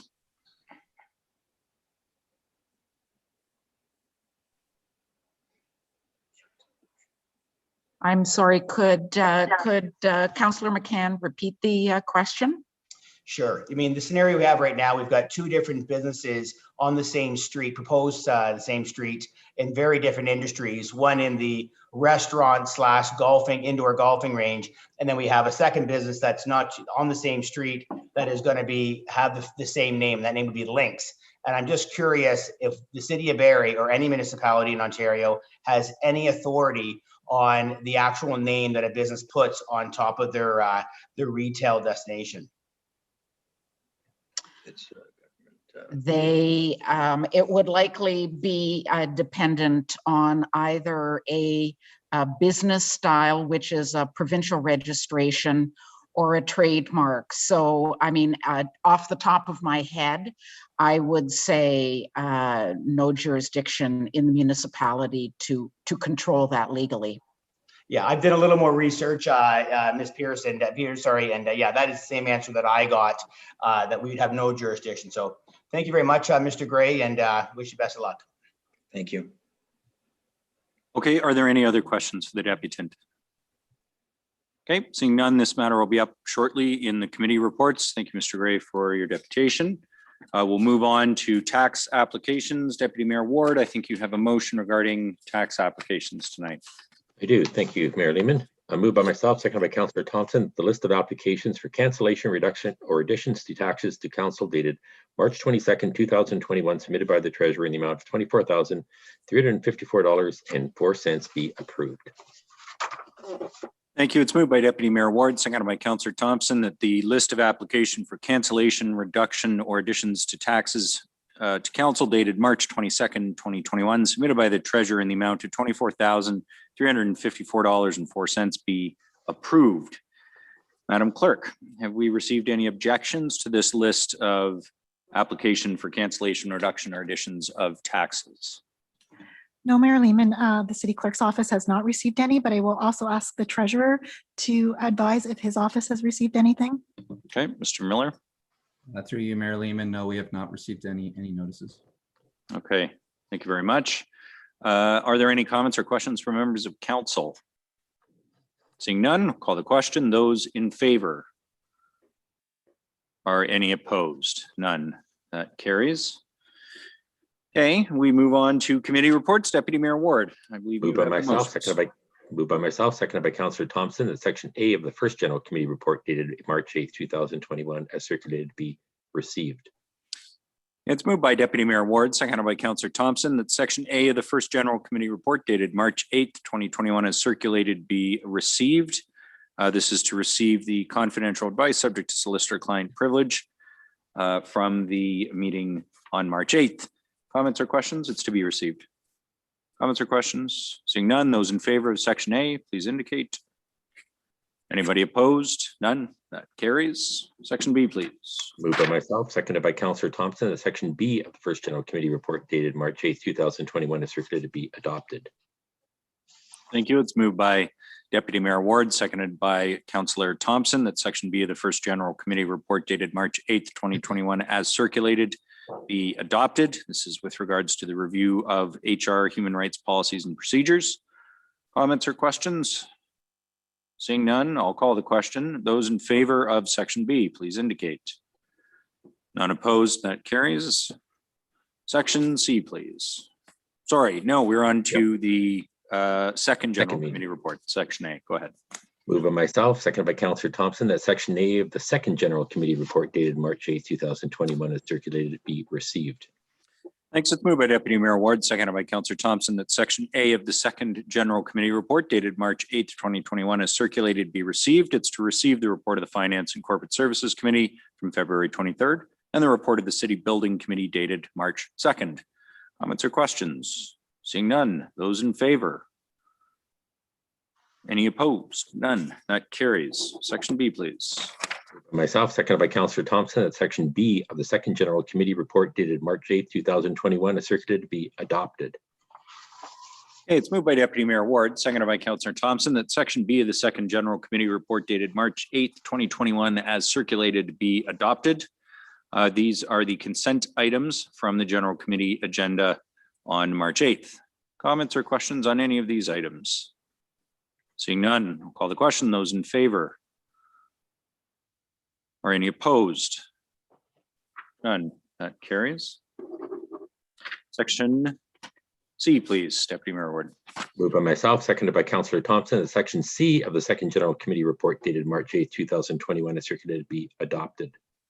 Thank you. It's moved by Deputy Mayor Ward, seconded by Councillor Thompson, that section C of the second general committee report dated March 8th, 2021 as circulated be adopted. This was deferred by motion 21G 038. It's the Water Operations Branch 2020 Drinking Water System reports.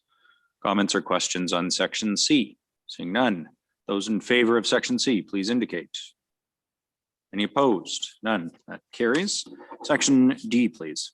Moved by myself, seconded by Councillor Thompson, that section D of the second general committee report dated March 8th, 2021 is circulated to be received.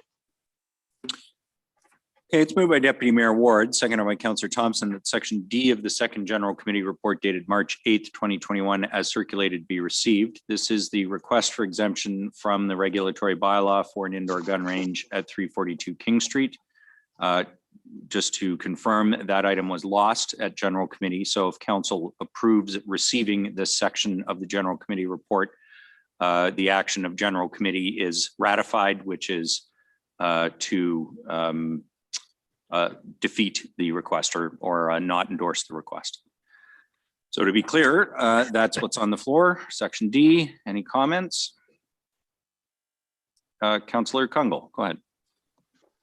Thank you. And maybe just for sake of the gentleman that I believe Mr. Gray and others watching from a business perspective, through you, Mayor Lehman, to staff, can you explain the process that would occur by any business coming to the table that might not be successful at this time about the window to which to bring items back in the future?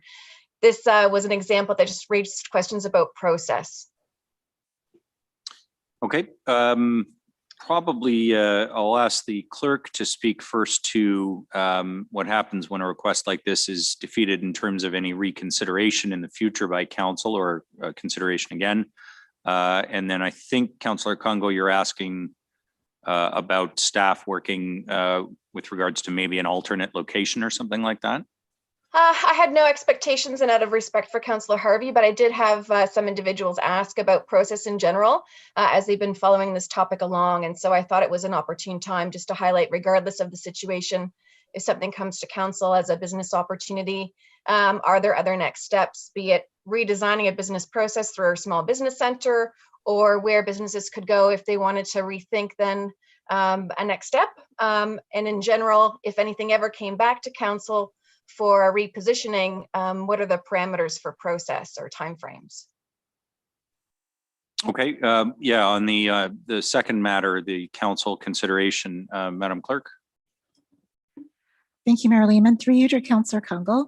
A reconsideration of a matter cannot be done for 6 months after the matter has been dealt with by council. So this matter couldn't come back for 6 months unless council put forward a reconsideration motion to reconsider the matter in advance of that 6 months. Okay. Thank you. Oh, go ahead. Did that cover your question, Councillor Kungl? It did. I thought it was fitting to ask here because it raised questions by some residents about process, not the specific item, but I didn't want to hold off to ask it under questions of staff. Okay. So on section D, any other comments, members of council? Okay, seeing none, I'll call the question. Those in favor of receiving section D? I think that's all in favor, so that carries. Moving on to section E, Deputy Mayor Ward. Moved by myself, seconded by Councillor Thompson, that the section E of the second general committee report dated March 8th, 2021 be as circulated be adopted. Thank you. It is moved by Deputy Mayor Ward, seconded by Councillor Thompson, that section E of the second general committee report dated March 8th, 2021 as circulated be adopted. This is the Economic Recovery Action Plan update program approvals specifically for business in the parks and the patios everywhere program. Any comments or questions on section E? Seeing none, I'll call the question. Those in favor? Anybody opposed? None. That carries on a day when we have patio weather for sure. Section F, Deputy Mayor Ward. That section moved by myself, seconded by Councillor Thompson, that section F of the second general committee report dated March 8th, 2021 as circulated be adopted. Thank you. It is moved by Deputy Mayor Ward, seconded by Councillor Thompson, that section F of the second general committee report dated March 8th, 2021 as circulated be adopted. This is the 3 task forces. Any comments or questions on section F? Seeing none, I'll call the question. Those in favor of section F? Councillor McCann, were you going to vote on this matter or are you abstaining?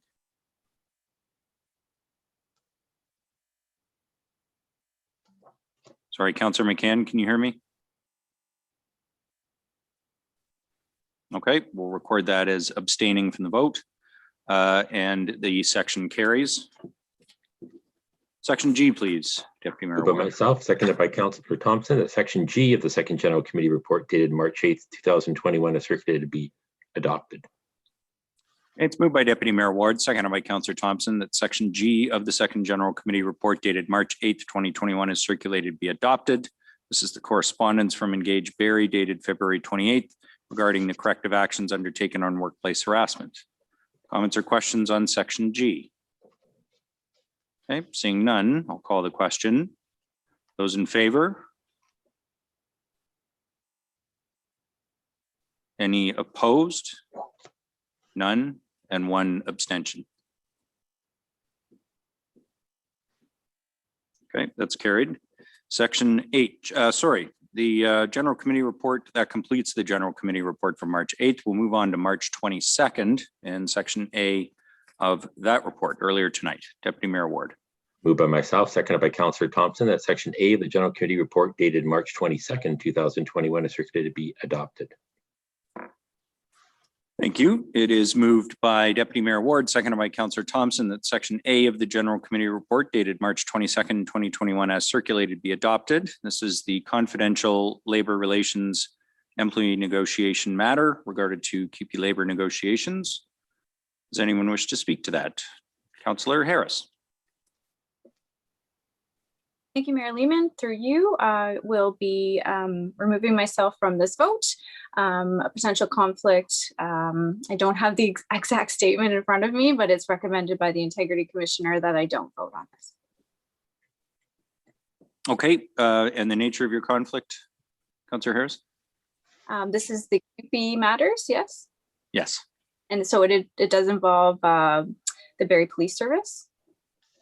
No, actually it doesn't. This one, unless I stand to be corrected, Madam Clerk.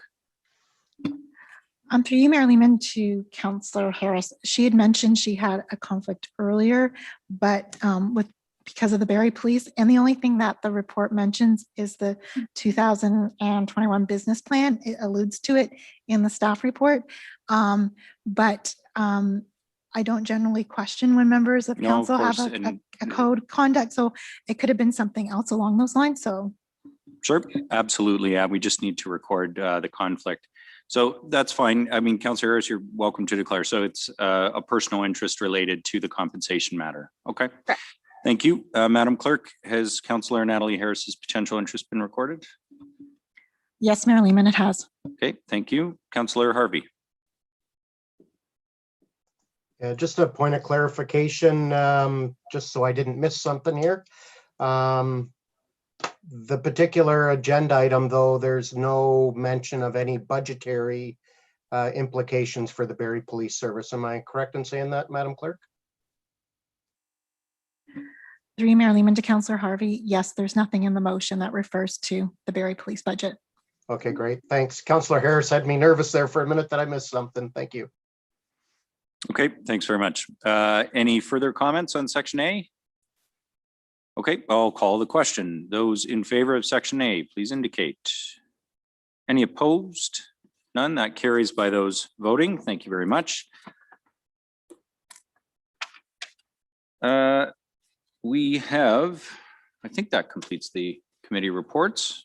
Deputy Mayor Ward, yes? It does. Good. Okay, it does complete the committee report. So we can move on to our one direct motion, which is on the agenda tonight before we get to our presentation. The direct motion that's on the agenda tonight is with regards to the acceptance of a 2020-2021 fire safety grant. Deputy Mayor Ward, go ahead. Moved by myself, seconded by Councillor Jim Harris, that the fire chief be authorized to accept the 2020-2021 fire safety grant in the amount of $39,400 from the Office of the Fire Marshal, announced on March 11, 2021, to assist in addressing challenges associated with training and virtual inspections due to the COVID-19 pandemic. 2, that the mayor and city clerk be authorized to execute any documents that may be requisite. Thank you. It is moved by Deputy Mayor Ward, seconded by Councillor Jim Harris. Number 1, that the fire chief be authorized to accept a 2020-2021 fire safety grant in the amount of $39,400 from the Office of the Fire Marshal, announced on March 11th, 2021, to assist in addressing challenges associated with training and virtual inspections due to the COVID-19 pandemic. 2, that the mayor and city clerk be authorized to execute any documents that may be requisite. Any comments or questions on the direct motion? Okay, seeing none, I'll call the question. Those in favor of the direct motion, please indicate. Those opposed? None. That carries unanimously. And certainly good news on some funding for the fire department.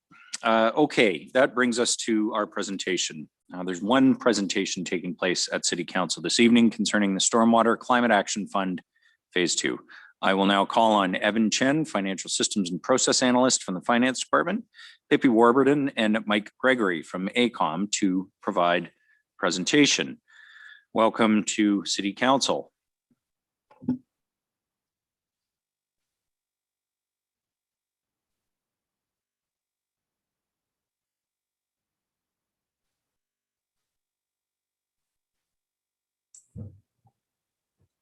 Oh, thank you, Mayor Lehman. So I'll make sure that everybody can see my screen okay, and you can all hear me okay. I see lots of nods. Perfect. Thank you very much. So before we dive right in, I'd just like to quickly introduce myself. My name is Evan. I am with the City of Barrie's Finance Department, and I'll be the project manager for our Phase 2 of our Stormwater Climate Action Fund. Joining me today from ACOM, we have Pippi Warburton, our consultant project manager, and also Mike Gregory, our consultant stormwater program and rate structure lead. So today I'll review briefly the work that's been completed thus far as part of Phase 1, and also the scope of work and some of the key activities we'll be completing as part of Phase 2, along with some of the high-level project timelines associated with Phase 2. We'll also be providing some additional information regarding the stormwater management funding methodologies and comparison with other municipalities in Ontario that have implemented a similar stormwater and funding program. All right, so the work done to date include a study with ACOM that was completed and approved by Council in 2019, where it was estimated the City of Barrie's funding needs, a recommended funding model was provided, as well as a proposed implementation strategy with a target go live date of 2023. And also earlier this year, as we may recall, we did have the latest asset management plan that was completed and approved by council. And the updated data, I just want to say that will be integrated and incorporated as part of phase 2 as we further update and refine our models and rate structure that came out of phase 1 study. So we will be using the latest data for phase 2 as well, just to do further refinement. Overall, this project will span 2 years. So with 2021, the first year, you can imagine it as a development and planning stage where we'll be ironing out all of the project detail or program details, and we'll be coming back to council later this year with the final program recommendations, as well as the refined fee structure for the council's review and approval. So that's our first year key activities. And with 2022 to 2023, which can be viewed as our second year of this project, that could be viewed as an execution stage, where we'll be completing the necessary system and business process changes in preparation for go live as planned in early 2023. So between now and go live in 2023 for phase 2, some of our key activities include public engagement and education, where we'll actually be soliciting feedback from key community stakeholders as we develop the program, as well as just educating the general public and the community on how this funding program will be a key piece to our overall funding strategy in support of our asset management planning. And as mentioned earlier, our funding model developed from phase 1 will be updated and refined based on the latest asset management plan. In conjunction, we'll also be developing a governance and oversight framework in the form of bylaws, as well as a credit program that will act as an incentive, which Pippi and Mike Gregory will touch upon later on in this presentation. I will now pass this over to Pippi for our next slide.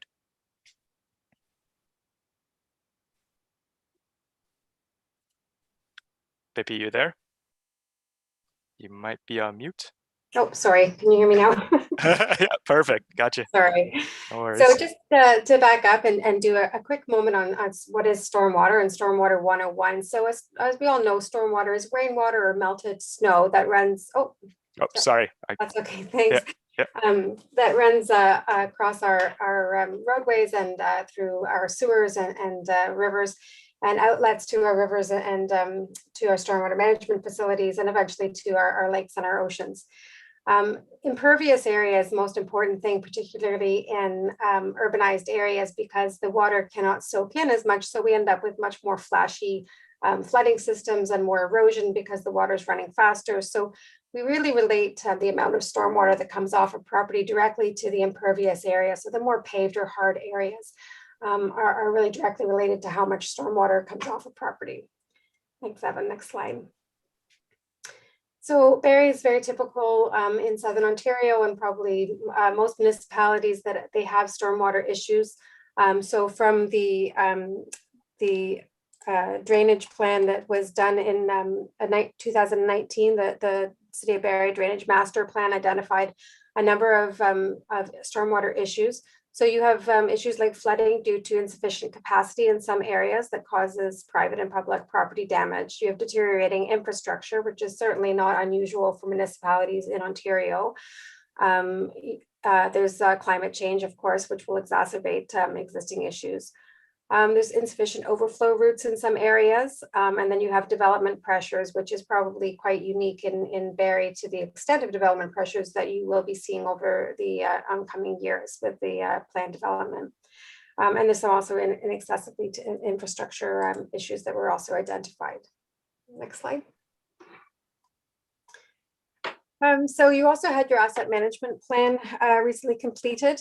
So when we did the initial phase of our study, we were coming up with a stormwater program fee, and that was based on counting your assets through your GIS. So almost like a mini stormwater GIS, asset management plan that we did for the initial phase of that. And since then, we've compared our assessment to your asset management plan that was recently released, and it was really quite similar. So the take home is that your stormwater assets have been valued at close to $1 billion. The estimated annual funding shortfall is about $11.7 million annually. That's for, required and recommended capital improvements, but also for your operations and maintenance.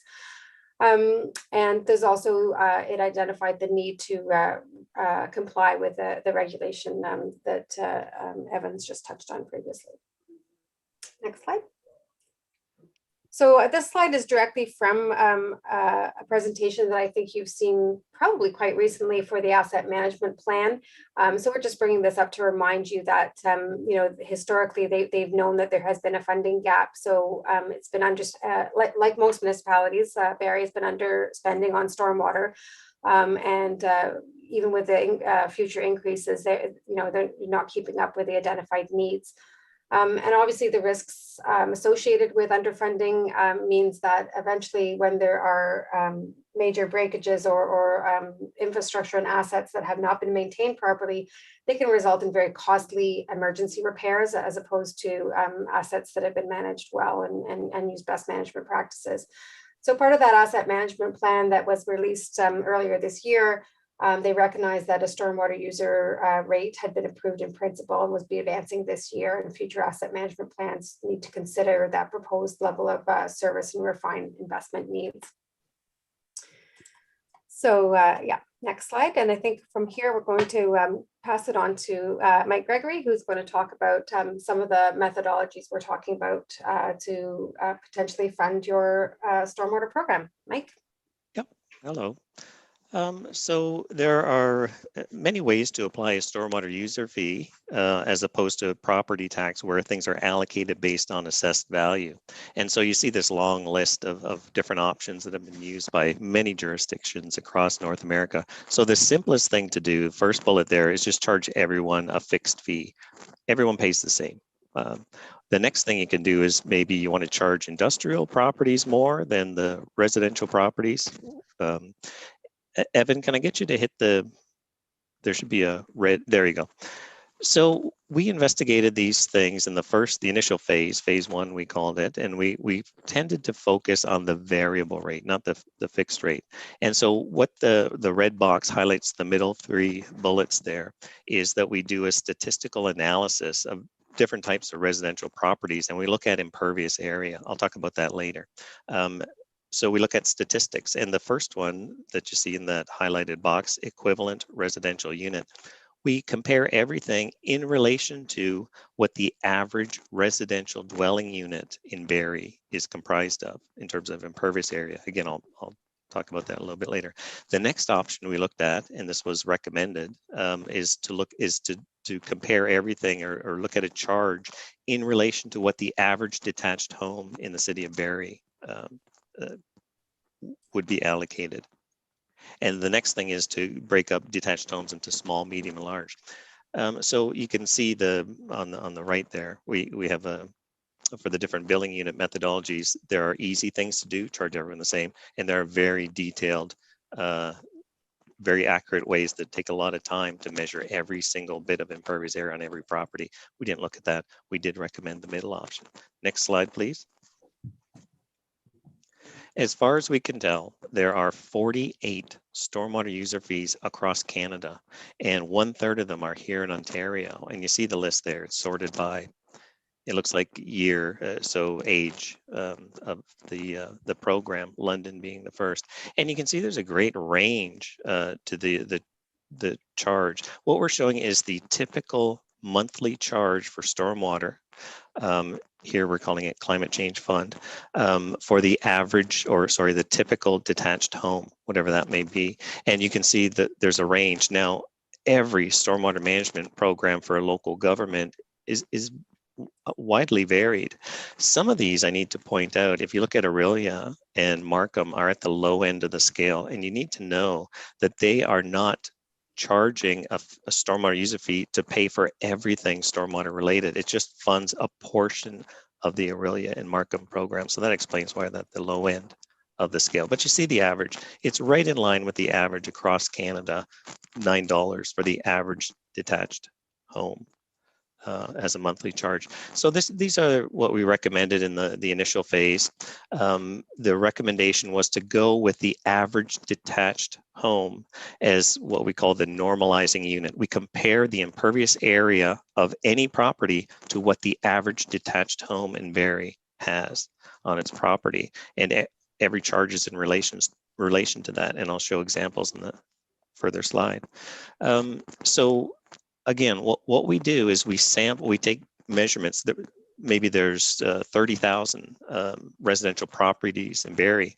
What we do is take maybe 300 or 400 of each of the categories, all the detached homes, 300 samples of the detached homes, 300 samples of duplexes, 300 samples of condo and apartment buildings. And with those statistics, that's how we come up with the charge per building type. Now, with the non-res properties, we can't do that. We can't look at statistics. We'd have to measure all of the impervious area on each residential property in Barrie.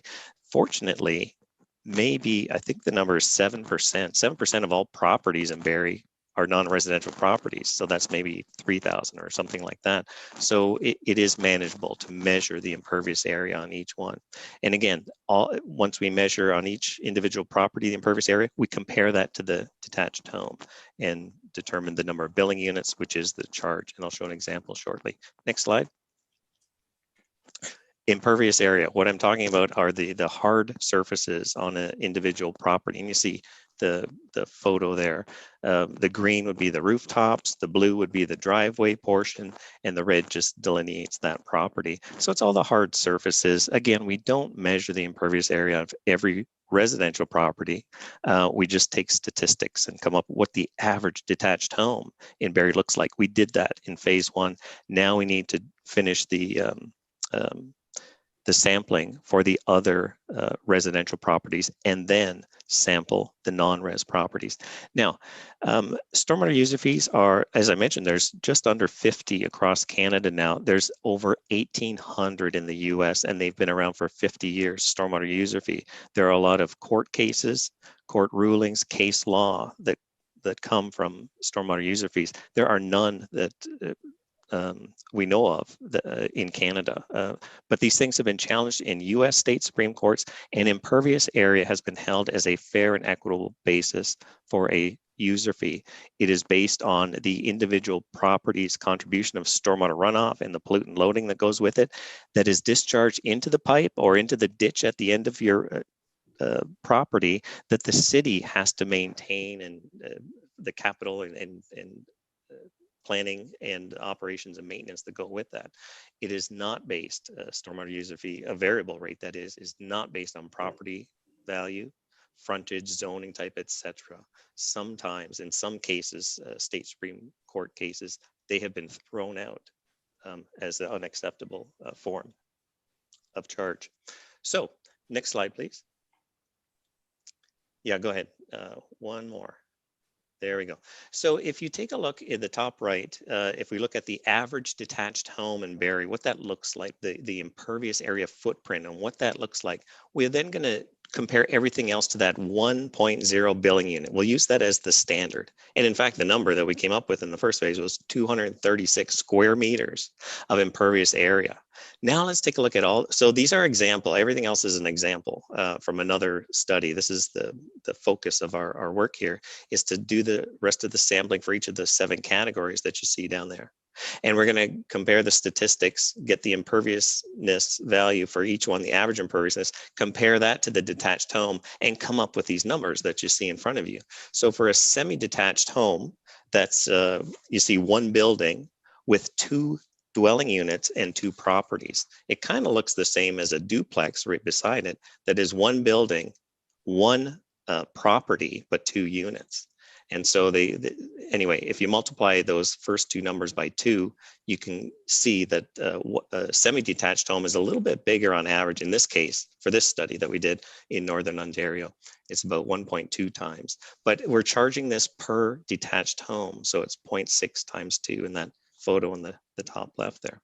And let me focus on condominium. I'm not going to go through each one, but a condo unit, the average impervious area footprint in this case, and this is very typical, the average impervious footprint of an individual condo unit is 1/5 of the average impervious area of a detached home. And so they would pay 1/5 of what the average detached home would pay. That's how it works. Next slide. Okay, so talking about principles and a user fee, the main principle is basically if a slogan or a way of talking about this is the more you pave, the more you pay. Well, the corollary to that is the more that you store on your property, the more that you save. So all the examples that were presented so far is trying to charge everyone on the same basis, charge basis. That is a base charge. But then if you do things on your own property as an individual property owner, if you do things on your property that reduces the amount of pollutant loading or runoff that is discharged into the ditch or the pipe on a property, you would be eligible for a credit. So that's what we're looking at as a big part of this second phase, is what a credit or financial incentive program might look like. Next slide.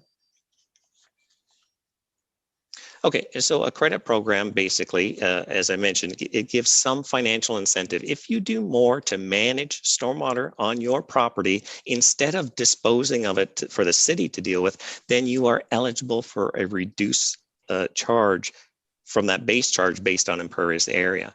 And so in other municipalities, we tend to break it out into water quantity and water quality, and these can be multiple. You can compound them. If you have something that treats the water quality and removes water that protects from flooding, you can get credits for both of those things together. Most municipalities that have this, Kitchener, Mississauga, and Guelph, Waterloo as well, have a stormwater user fee with a credit program. Most of them cap the credit at 50%. So even if you do as much as you can, you still have to pay 50% of your charge is what they've done. And again, for other municipalities that are looking, undertaking, and there are some that right now are doing studies just like what you're doing here in Barrie, having a credit or financial incentive program in place is very important at the request of the major stakeholders and the public. Next slide, and I think I turn this back to you, Pippi. That's right. Thanks, Mike. So as far as next steps and public engagement, so mostly the next steps are around public engagement for this project, starting with this presentation to council here tonight. So there's also a webpage that's just gone live for the project and an FAQ that's been created for the project as well. As far as the technical side of the project, the next steps, as Mike was saying, is to refine the parcel classifications and the impervious area measurements and come up with some exact numbers as we move forward. There'll be focused one-on-one sessions with key stakeholders throughout the summer into the fall. And we have 3 public information meetings with surveys. Some of those public information meetings will be focused more on developing the credit programs, which will come later in the project. A Stormwater Advisory Committee is also being set up, an advisory subcommittee for the credit program. And this will all culminate in a final presentation and approval of program details and implementation towards 2021, provided council approves the final recommendations. And that's it for the presentation for today, and just on to any other questions at this time. Thank you. Well, thank you very much for the presentation. Certainly something that in Barrie, with the impact on Lake Simcoe of stormwater and the Lake Simcoe Protection Plan, probably has extra interest and significance here than even in many of the other municipalities that have already done this. Questions of the presenters, members of council. Councillor Kungle. Your worship, through you to the staff presenters or to other members of staff around the table tonight. I love the concept, and I'm excited to see some of the next steps around the credit program too. I've got some questions around stormwater, and when we talk about stormwater, but then we shift the conversation a bit to water quantity and quality and actions that residents can take. Can staff speak to at this time, what is the way in which we're looking at pools, hot tubs, washing our cars in our laneways, especially as spring is here, and some of those practices? So are those things going to be part of an overall approach or information coming back to council about, you know, the big picture around the stormwater aspect and the financial directions and assessments?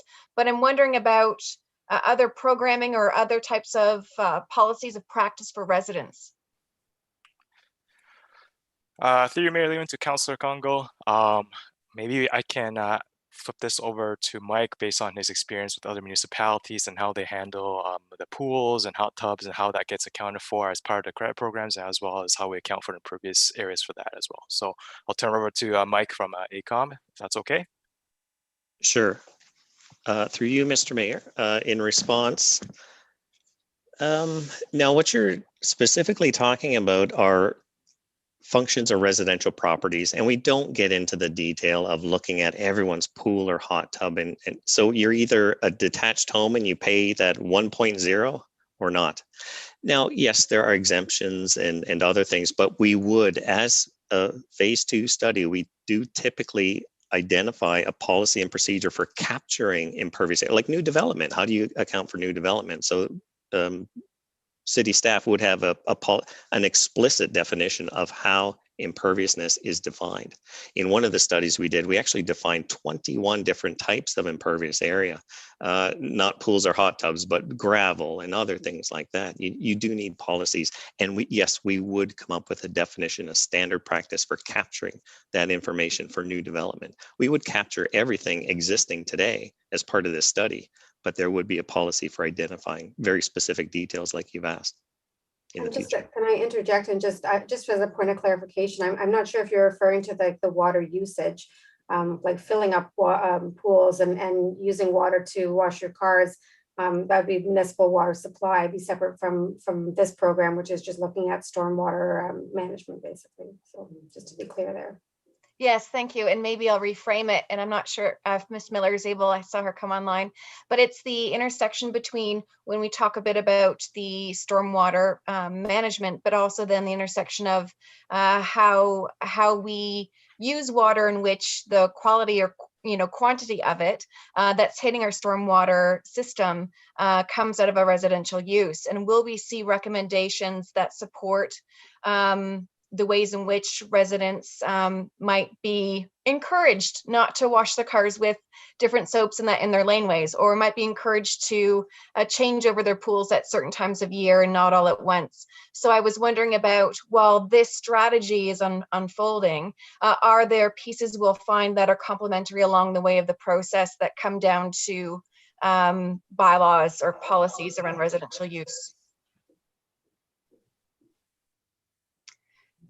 Ms. Miller, and then I think Mr. Miller wanted to chime in. So we'll start with Ms. Miller.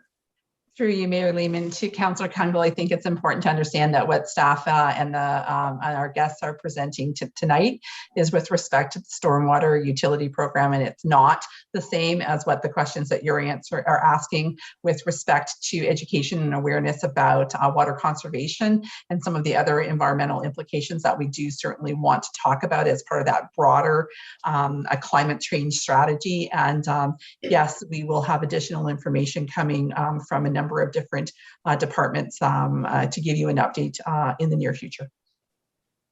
Thank Mr. you. Miller? And Sorry, Mr. Miller, I wanted to chime in, I think. No, thank you, Mayor Lehman. I think Ms. Miller answered it perfectly. Thanks. Okay, Councillor Congo. thank you. Next question might be for Mr. Gregory or members of those staff that presented. So considering the part of the presentation that talked about the detached homes, and knowing that we've gone through since I think 2019 this incentivized program around accessory suites, can you share with council at what point would the consideration change as we're changing the way in which we're developing some of our residential areas? And when we talk a bit about the measures that you're creating around those estimates and that formula, will that change over time, or once it's set, how long are we living with this formula? Mike, I can answer that if you like. Okay. So I would say that a stormwater fee program is usually recommended that you leave it for about 5 years and then reevaluate it. And that's reevaluated for all sorts of reasons, that your asset management plan or your stormwater management plan might be updated. You might have recognized new needs that need to be addressed from a stormwater perspective. And also anything new development and any other new input. So it's definitely not set in stone, and it can be, it could be updated whenever you like it to be updated. But usually we recommend a full sort of reconsider of it every 5 years anyway. So that answers your question. However, the actual rate itself would go to council every year according to the needs on a annual budget basis. You also asked a question about I forget the name, suites, but you're talking about a mixed use, what we call mixed use. So a commercial or retail component to residential. That absolutely is a special case that does need to be investigated. And we will make recommendations and do what we've done in other communities that have this sort of thing. It is important to address those. So typically, we would combine and consider a residential use with a commercial use on a given property. Thank you. Those are all my questions. Okay, thanks, Councillor Kungle. Other questions of the presenter? Councillor Riepma.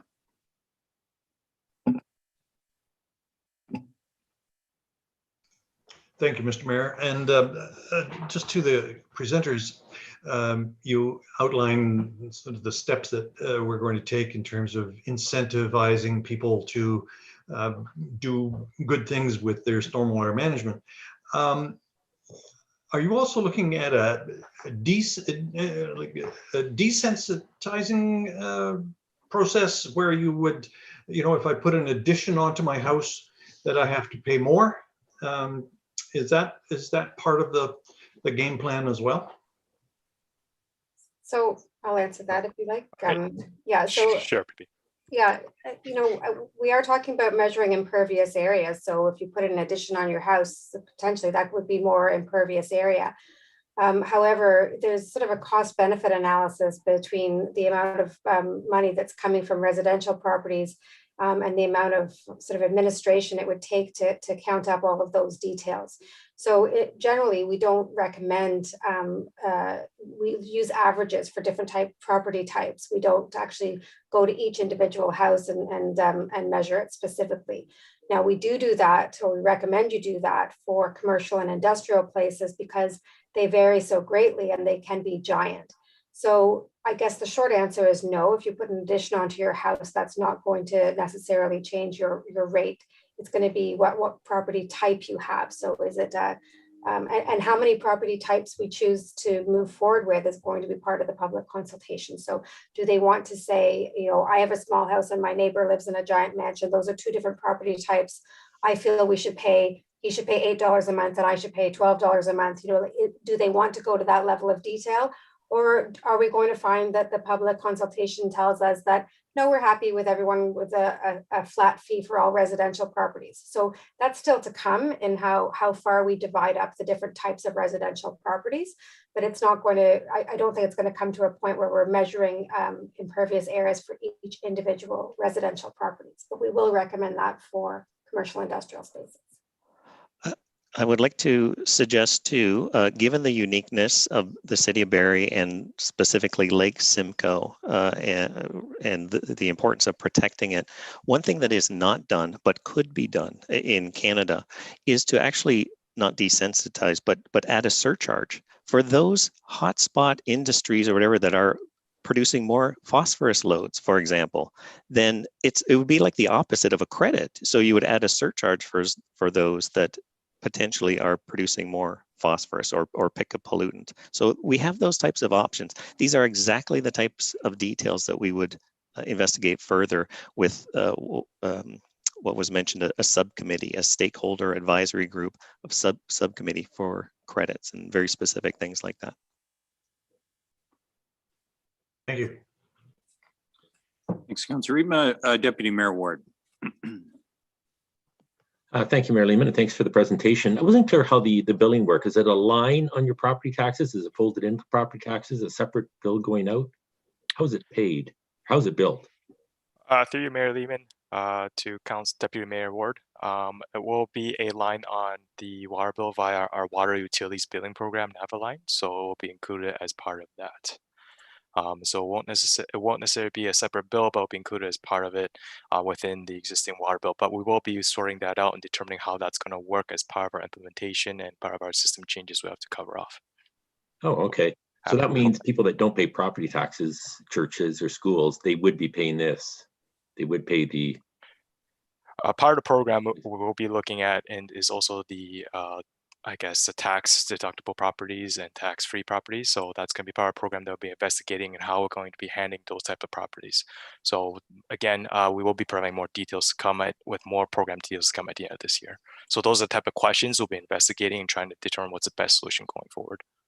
And I don't want to go into detail, but simply, for example, a big box store or a mall where they have a building in the parking lot, is it a certain per square foot of covered surface, or what? How does the bill work? How would you determine how much that would pay? They would pay.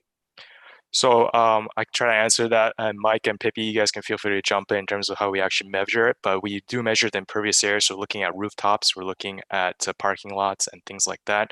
And like Mike and Pippi has mentioned earlier, for commercial property, we will be measuring those individually. And it is the percentage of properties relative to resident property is not that many. So it is doable for us to measure those commercial and get an accurate reading in building units. Anything else you want to add, Mike or Pippi, to expand on that? Well, I would just say like for commercial and industrial properties, it does go, the bills go to the owner the same way the water utility bill would go. So if they have, you know, a number of different water meters on the property and the people are owners of the stores, and even though they're under the same roof, they get a proportion of the store based on the amount of land that they own. But generally, the bills are intended to go to the owner. But there's lots of different unique cases for condos versus apartments, et cetera. So, you know, there does need to be some care in handling the billing, and that's definitely a big part of the implementation part of this project. That's always tricky. Yeah. Okay, just one last question is, I mean, the value of the program is actually getting more money for what the actual program costs, the wastewater program costs. But I think that an even greater benefit is if there's an incentive there that people actually suddenly have less runoff, especially the big commercial industries, that there's a real incentive to them to try to reduce the amount of runoff. So I guess I'm curious, in the municipalities that have adopted this system, has there seen places taking steps to reduce the runoff? Through Mr. Mayor to Deputy Mayor Ward, I think I'll pass this on to Mike based on your experience with the other municipalities. Maybe we can answer Deputy Mayor Ward's question. Yeah, certainly. As I mentioned, City of Mississauga, Kitchener, Guelph, and Waterloo have credit programs. And in fact, all of them are disappointed at the low level of uptake. They plan to get a lot of uptake. You have in Kitchener, you have a rain barrel, one rain barrel, you get a 9% discount. But the actual uptake has been disappointing. There are places in the US that actually offer 90% credits. There's other reasons for that, why they would want to do that. But the level of uptake is traditionally lower than expected. And it's an ideal goal. We want to change people's behavior. So it all ties into education, obviously. And actually with the City of Guelph, tying into other strategic initiatives like water conservation, there is a relationship there. And the City of Guelph specifically investigated ways of sharing that water conservation rebates with a stormwater credit and looking at the linkages between the two. So that is something we would look at here. Okay, thank you very much. Thanks, Deputy Mayor Ward. Any other questions for the presenters? I just had a couple. This is something that, of course, Council's been interested in for a few years, and I think that the misconception that may be out there is that this is a new fee. So the question I wanted to ask is whether somebody, and whether it's Mr. Miller or somebody on the consulting team, has done the math as to how much the average residential taxpayer is currently paying for stormwater. So in that big pie chart that shows all of the services that our residents receive for their taxes, what's the number for stormwater for an average household? Do we know that?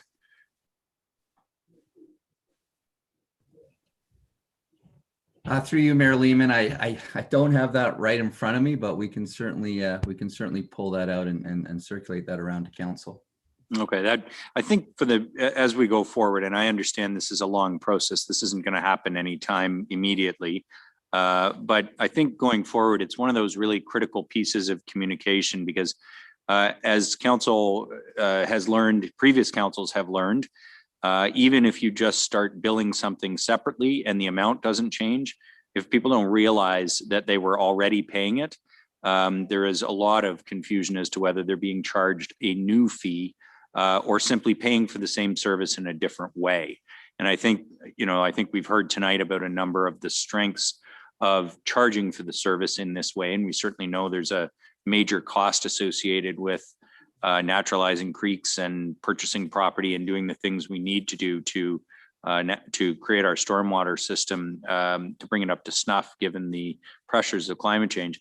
But I think the other piece of it is that very important second piece that Mike talked about, which is the incentive program and I'm thinking here, not just to the average residential homeowner, because one thing to try and find something that the average homeowner will do, whether it's a rain garden or a rain barrel or something like that to reduce their stormwater fee. It's the business that have a much larger stormwater fee that it becomes quite important. So, and that's where we're going to get the biggest benefit. If we've got a commercial or an industrial landowner who have a lot of impervious surface, and they're able to go in and install a bunch of infiltration trenches or rain gardens or something like that as part of their landscaping, and that keeps all that stormwater out of Lake Simcoe, then that's a very, very good thing, both for our lake and for their fees. So I think that is going to be very, very important as it comes forward as well. So much appreciate the presentation and the update. If there are no other questions from council, I will thank you for being here tonight, and we'll look forward to future updates as to this new way and incentive programs, this new way of paying for the same service, but perhaps through a much more fair, equitable, and conservation-oriented method. That brings us, members of council, to inquiries of staff. Deputy Mayor Ward, do you have any inquiries of staff tonight? I do have one, and it's for staff about now that spring is here. I welcome spring, but we get complaints about sod being torn up by plows over the winter. And I did go out to see some of them on the weekend, residents, and I mean, some of the damage is horrendous. I mean, it really is. I was at one lot where the sidewalk plow had gone back a foot from the sidewalk, and the street plow had cleared off a couple of feet from the street side. I mean, the boulevard was wrecked. So my question is, I guess, first of all, when can they expect that they've filed complaints with the city to get them fixed? When can they expect to see them done? And do we do it on an individual basis? In other words, some of these will need a lot more than just seed thrown down. They're actually going to need the boulevard rebuilt. So I guess my question is, what's the practice? Do we do it one size fits all, or we each assess each individually? Thanks, Deputy Mayor Ward. Mr. Friary. Your Worship and members of council, thank you for the question. As we get that every year at this time, there's a couple different ways we remediate or repair the boulevard. So, if we can get there early enough, we could push the sod back, much the same as repairing a divot in golf, say. They will retake and they'll grow back. We also use a lot of topsoil and seed as well.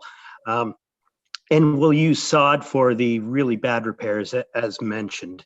So winter control ends April 15th, and that's typically when we start repairing the sod, and we get the lists from Serviceberry, and we'll go out. If it's something that needs sod, sod isn't ready until the end of May. So as mentioned, if they want to call in Serviceberry, one-stop shop, they can identify it as a sod repair, and we'll go out. I know last week we had some issues. We've been out a little bit early. If there's some large chunks of sod on the sidewalk that may be causing a trip hazard, we'll also go out and fix those up as well. So it's something we deal with every year. Most of the damage occurs in the spring and the fall when there's no frost in the ground and it's not frozen anymore. And typically what will happen is we'll get a large dumping of snow. It'll blanket the, the boulevard and the sidewalk. And honestly, there's no way of telling where the sidewalk is. The staff will remember from time to time, but when you only have a couple inches to play with on either side, it's very easy to get off course if the sidewalk sort of jogs. Thank you. That brings me to my second question, and I see it on social media all the time. And people I'm talking to on the weekend said, "Why are the plows too wide for the sidewalk?" So, are the plows too wide for the sidewalks? Your worship and members of council, in some of the older areas, the sidewalks are 48 inches wide, and the implements on the snowplow or the sidewalk machines are 51 inches wide. So they are actually a little bit wider. And I can tell you they've been that way for over 30 years. So this is nothing new. And you may ask why they're that wide. Well, they have to have a certain size engine in them. So they have a large diesel engine in these machines. And that's necessary to physically push and move the snow and power the snowblower implements, the brushes, what have you. So that's basically as narrow as it can get. If you go much narrower, you're going to have an underpowered machine, one that's not very reliable, and it's going to take 2-3 times as long to get through a route.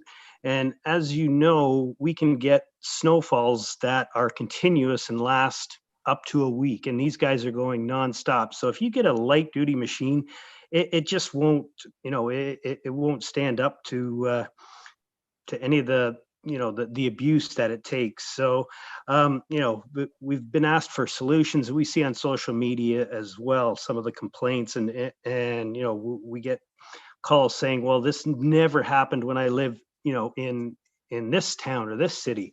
I can tell you that most municipalities that are our size have sidewalk bylaws in place. So that's requiring residential property owners to have their driveway or their sidewalks cleared within 24 hours. So Ottawa, Pickering, Whitby, St. Catharines, Welland, there's a number of them. That's not a thing that we sort of want to encourage or broach. We know it's a very sensitive issue, but that's the rationale behind things not happening the same way in Barrie as they would say in one of those other towns. Okay, thank you. Appreciate the answer. Thanks, Deputy Mayor Ward. Any other inquiries of staff? Councillor McCann. Thank you, Mayor Lehman. And maybe I'll ask a question to you. Do you know what time it is? I'm going to guess I love Barrie time. Hey, we all love Barrie, but no, it's tennis and now pickleball time. I've had the great pleasure of answering many emails for the tennis community, and now many more emails and texts about the pickleball community. So, 18 degrees today, beautiful day. We got Summers, I think, going to be here a bit early.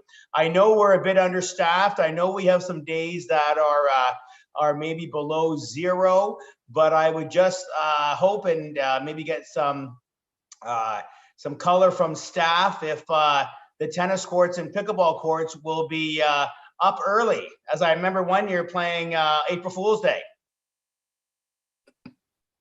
Mr. Frary. Your worship and members of council, we hope to have all the posts and nets in by the week of April 12th. So the reason that's significant is that's when our seasonal staff starts. They start usually just after Easter every year. So the first thing that has to be done is they have to do a quick inspection of the courts, make sure there's no large cracks, holes, etc., and then clean up any dust, debris that may be on there, broken glass, what have you. We also have to be very aware of overnight temperatures as well. The last thing we want is to have puddles on the court, freeze overnight, and then, have a nasty slip fall, while somebody's out there playing. So it's usually every year at this time. Sometimes we can kind of sneak them out a little bit early, but this year it'll be the week of April 12th, and you should see a phased-in approach. Typically, we start at the high priority courts, so Queens, some of the new Eastview ones, things like that, and then we just sort of work our way through town. So April 12th, so we are at the 22nd, so we're looking at 3 weeks before you have tennis courts up?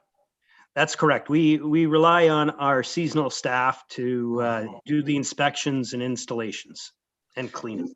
And maybe I'll just maybe ask you, because I've had more questions this year than ever in the past. For an individual to buy his own tennis court, his own tennis net is not a huge expense. And I'm guessing pickleball would be even less because it's less material, but maybe less demand. But it's around $100. So for somebody that maybe doesn't have the privilege of having a private court to play on, but would like to get to a court earlier, can you tell me why you took the posts down at Queen's Park and locked up? I mean, I understand why you locked up the court, but just with climate change and us having earlier temperatures, and I understand the liability and risk that you do not want to take, but from a time when people are starving to get out there and exercise, and for a sport that people don't just like, they adore, I was wondering if there may be a happy compromise that maybe we keep the posts in, as many private people do, and many private people keep the nets up, right? So could you maybe give me a little more insight on that now or in an email later on this week, please? Your worship and members of council, I'd be happy to follow up with you on an email on that. But Sure. It's basically, as you mentioned, around liability, us getting out there as fast as we can to ensure that there's, no cracks, no trip hazards, etc. So happy to follow up with you. Well, Mr. Ferrari, I appreciate you for the past 6 years I've been on council. But I would like to see the nets up earlier than the second week of April. So definitely be following up, and hopefully the weather will maybe accommodate compromise from Mother Nature and City Hall. Okay. Councillor Riepma. Thank you, Mr. Mayor. This is for Ms. Miller. We've got in Ward 1 quite a number of keeners, and we know that our spring into clean, or clean into spring, is not happening this year. But I have some people that are out there now with the beautiful weather, picking up all kinds of things in parks and along the street. And as a result, they get, 4, 5, 6 garbage bags. And so, it causes a bit of a problem. I mean, they're doing a great thing. But all of a sudden, they have a 2-bag limit. Is there something that we can do, or do we have any plans on that at this point, Ms. Miller? Through you, Mayor Lehman, to Councillor Riepma, yes, absolutely. We want to, we very much appreciate our residents doing some litter cleanup, particularly at this time of year. So if they are doing that and you're sort of coordinating that with people in your neighborhood, you're in your ward, you can certainly make a phone call to Service Barrie, and our operations teams will come out and pick up the garbage if you let them know where your community group has done that and deposited the bags. Certainly our teams will come by. Please give them a little bit of leeway in being able to maybe take a day or two to get by to get it, but they will make that happen. And in addition, we're not going to be able to run the traditional spring into clean this year again because of the COVID restrictions. But the solid waste team has made arrangements to put together some kits for councillors, and we'll make those available to you that has some garbage bags and some gloves. And if you happen to want to set up a sort of a mini community cleanup in your ward, then again, you'll have the kits available, coordinate it, and again, you can contact Service Barrie to put a service request in, and we will come by and pick those bags up for you. Well, that's great. That really is a good idea. Thanks. Thanks, Councillor Riepma. Councillor Kungle. Thank you, Your Worship. Through you to staff, my assumption might be Mr. Friery, but as or Rob, if he's on the line, my assumption is that as you know, we're getting into eagerness to be outdoors and active. It also raises questions about that budget motion that we passed around, I believe, closing access to our rec centers on weekends in the summer. And some were asking about if we had dates where we know that would take effect. If we don't to date, I'm assuming there'll be a formal communication plan coming to council and or to the public in general. We can help to get out in advance and understand how this does or does not impact memberships in any particular way. Mr. Bell, did you want to comment on that? Yes, certainly. Through you, Mayor, to Councillor Kungle. The weekend closures for community centers, I think, is scheduled for the first part of July onwards through all of July and August. So it won't affect anything in the early spring. Thank you. You're welcome. Thanks, Councillor Kungle. Any other inquiries of staff? Councillor Thompson. Thanks, Mayor Lehman. We went over the 7 minutes, so I thought I would ask another one. This meeting was only supposed to be 7 minutes. But this is through you to Dave Ferrari. Any time on the starting of the sweeping of the streets? Your Worship and members of council, typically it starts after winter control. So April 15th is when we start that. Now, that being said, we've already started cleaning up some of the downtown. We've had the sweeper through there a couple times, and you'll probably see the sweepers out when we can. You know, we don't want to waste any money, but we want to try and get out as early as possible because the line painting relies on that. The speed cushions rely on that as well. So we're trying to get it done as soon as we can. It typically takes about 10 weeks to complete. Most times it's, you know, starting at end of April, and we finish up in June. So anytime we can get a head start on it, we do. So you may see a couple just sort of poking around on some of the arterial roads right now, but technically it starts after winter control. Perfect. Thanks so much. Thanks, Mr. Fryer. You've been on the hot seat tonight. Any other inquiries of staff? No. Thanks, Councillor Thompson, for asking that. And actually, Mr. Fryer, I did have a follow-up to that just before we let you off the hook. The waterfront, and I do want to compliment staff who have maintained waterfront pathways and walking trails all through the winter. There was additional work done this year. I know that was a priority for Mr. Prowse, and that translated into work by your department to keep them open. Enormous numbers of people, especially with the good weather, using the waterfront facilities over the last 2 or 3 days. And cleaning of those pathways, the boardwalk and so on. Can you just talk a little bit about what maintenance is we're able to do right now and what will be coming soon in terms of the waterfront? Your Worship and members of council, we basically are starting now, so we have to kind of wait until we get the sidewalk machines with the brooms on them to assist us with sweeping. As I mentioned, our casual staff start on April the 12th. So from there, that's the next step up. That's when you'll start seeing some of those green garbage cans, the extra garbage receptacles out. We'll start cleaning, sweeping, power washing. And then on May 12th, our summer students start. So that's when we really kick it up one more notch. You'll start seeing, you know, planting down at the waterfront, some of the boulevards cleaning up, you know, the center median, all those things. So, you know, with any luck by the May long weekend, things will be spick and span, and we'll have a lot of people down there. All right, much appreciated, Mr. Fryer, and thanks for all the answers to questions tonight. It brings us to announcements. Deputy Mayor Ward, do you have any announcements? I have none. Members of council, announcements. Councillor Riepma.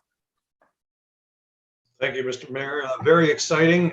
Ward 1 and Ward 2, we have a virtual town hall on March the 31st, 7 o'clock Wednesday night. Your worship, you'll be there. You're going to answer all the hard questions. Councillor Aylwin and I will sort of tag along. But everybody in Ward 1 and Ward 2 is invited to connect with us and ask whatever you like or make whatever comments you like to help us in what we do every day. So March the 31st, 7 o'clock. Thanks for that, Councillor Riepma. I'm not sure it's fair for a double ward town hall meeting to try and be compared to a single ward, but we are challenging Councillor Jim Harris's attendance record. Councillor Morales and I gave it a run for the Ward 9 town hall, but Councillor Harris's numbers stood up. We'll see. Councillor Kungl, you're next. Thank you, Your Worship. I have a couple of announcements. And one is if Councillor Riepma and Councillor Aylwin cannot beat Councillor Jim Harris, we're going to try it on the 28th with Deputy Mayor Ward and Robert Thompson and myself. So wards, Jim sets high standards. We're going for it. So wards 3, 4, and 5 have a virtual town hall with Mayor Lehman and representatives from Barrie Police that will be joining us, and that will be 7 to 8:30 p.m. Please register in advance for your virtual link. More information, I think, is coming on the City of Barrie Facebook page as well as our respective social media. So looking forward to seeing you all. Other announcements. Kungl, can I just interrupt? Yes. That's April 28th. You didn't say what month. I just want to make that clear.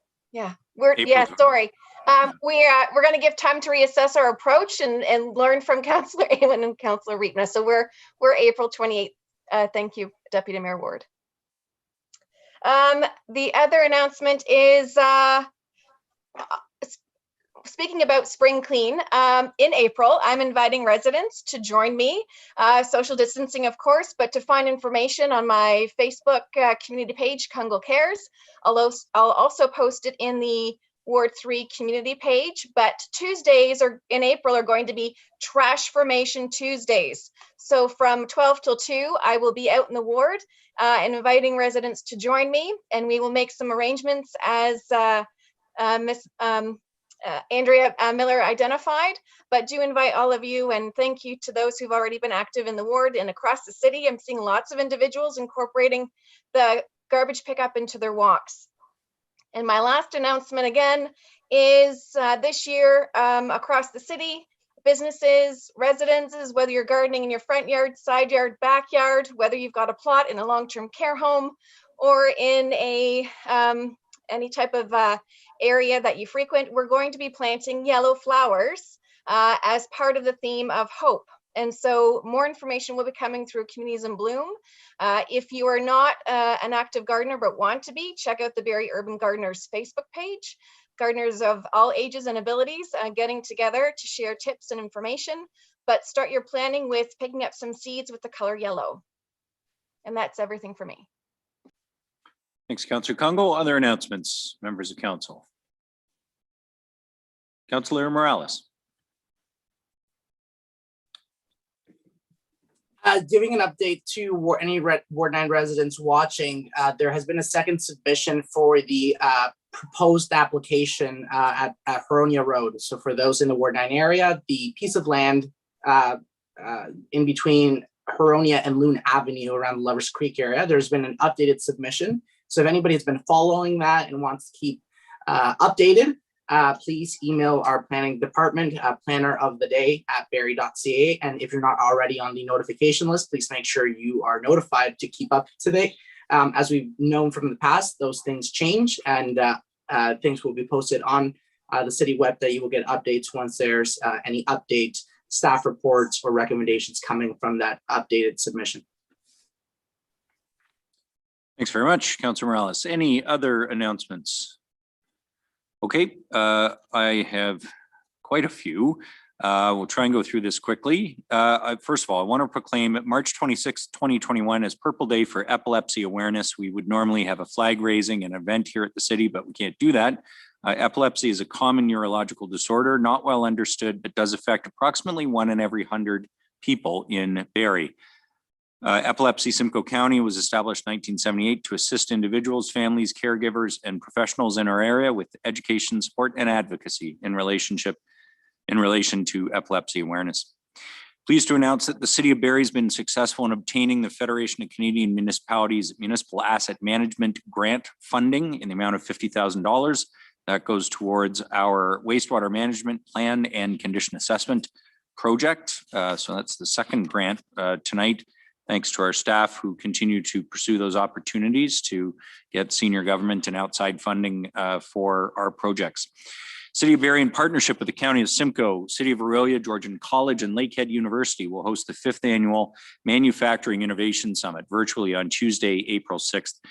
This is very exciting. This year's summit will give an overview of the current economic situation and the recovery, but how economic trends and changes will affect small and medium manufacturers. And having worked with a number of them through COVID, it's been amazing the way our businesses have pivoted to keep producing and in some cases expand production of their products and their markets and continue to, in some cases, grow their workforces despite the challenges of COVID. Had the opportunity to visit a few plants even during the pandemic to see the production processes as they were adapted, and it's been just remarkable. The event is sponsored by BDC and hosted in conjunction with Georgian College's RISE series, which is Research, Innovation, Scholarship, and Entrepreneurship. Registration is free for the Manufacturing Immigration Summit, and you get access to all the RISE events in the future after that. So the website is georgiancollege.ca/RISE 2021. Also on a note of supporting our local businesses, the city is partnering with the Barrie Advance by sponsoring a special edition of the newspaper in support of local businesses on April 8th. City is committed to investing in supporting our local businesses and the small business community while continuing to promote shopping local. The special edition will reflect on the changes and challenges of the last year, but the city is making a financial contribution to sponsor this that will offset costs so that local businesses can market directly to consumers in a cost-effective way. So with the city offsetting costs, local businesses can get ad space at a 75% cost reduction. Businesses can participate for as little as $99. Interested businesses can inquire and purchase discounted ad space for the feature by contacting Elise Elaine at eelaine@simcoe.com or by calling them at 241-6362. So through this investment, the city is assisting all businesses that can take advantage of this with the cost of their advertising to help them recover from COVID. Barrie City Council invites applications from citizens who'd like to be considered for appointment to the Heritage Barrie Committee. The application deadline there is April 9th. There's more information online at barrie.ca.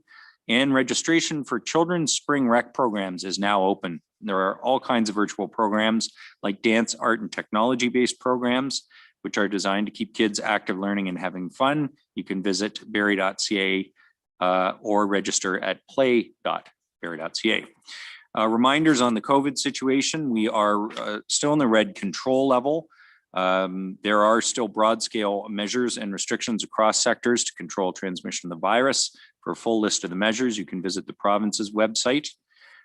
We have opened some of our rec centers. Please remember advanced bookings do remain required and safety guidelines must be followed. You can get details at play.barrie.ca. Service Barrie, the city's customer service center, is open for in-person appointments, which you can make online or by phone. And the Barrie Public Library is now open with restrictions and protocols in place. For all of the services and hours, you can call Service Barrie at 726-4242. For information on the vaccination clinics, the pre-registration was open today for over 75s. And apparently the system was working very, very well. I know there were lineups at Hawley briefly when it opened on Saturday, and that was as a result of a glitch in the provincial booking system, which actually resulted in a lot of people getting the very first appointment time of the day. So they had an unusually large number of people show up for the very first appointment time, but they were able to work through that line. Unfortunately, people did have to wait, but at least they had a nice day to wait on. And that has since been resolved. The provincial system was working just fine later that day and continues to work well as the local health units system. So all COVID vaccination appointments in our area remain through the health unit. Please call or visit their website. Okay, bylaws. Deputy Mayor Ward, last item of business. By myself, seconded by Councillor Thompson, that leave be granted to introduce the following bills, and these bills be read a first, second, and third time this day and finally passed. Bills 24, 25, 26, 27, 28, 29, and 30. Moved by Deputy Mayor Ward, seconded by Councillor Thompson, that leave be granted to introduce the following bills, and these bills be read a first, second, and third time this day and finally passed. Bills 24, 25, 26, 27, 28, 29, and 30. Comments or questions? Seeing none, those in favor? Any opposed? None, that carries. Go ahead, Deputy Mayor Ward. Moved by myself, seconded by Councillor Thompson, that leave be granted to introduce the following bill, and this bill be read a first, second, and third time this day and finally passed. Bill 31, the confirmation bylaw. Thank you. It's moved by Deputy Mayor Ward, seconded by Councillor Thompson, that leave be granted to introduce the following bill, and this bill be read a first, second, and third time this day and finally passed. Bill 31. Comments or questions? Seeing none, those in favor? Any opposed?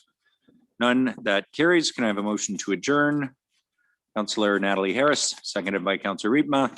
We are adjourned. Thanks, everybody. We'll see you next week for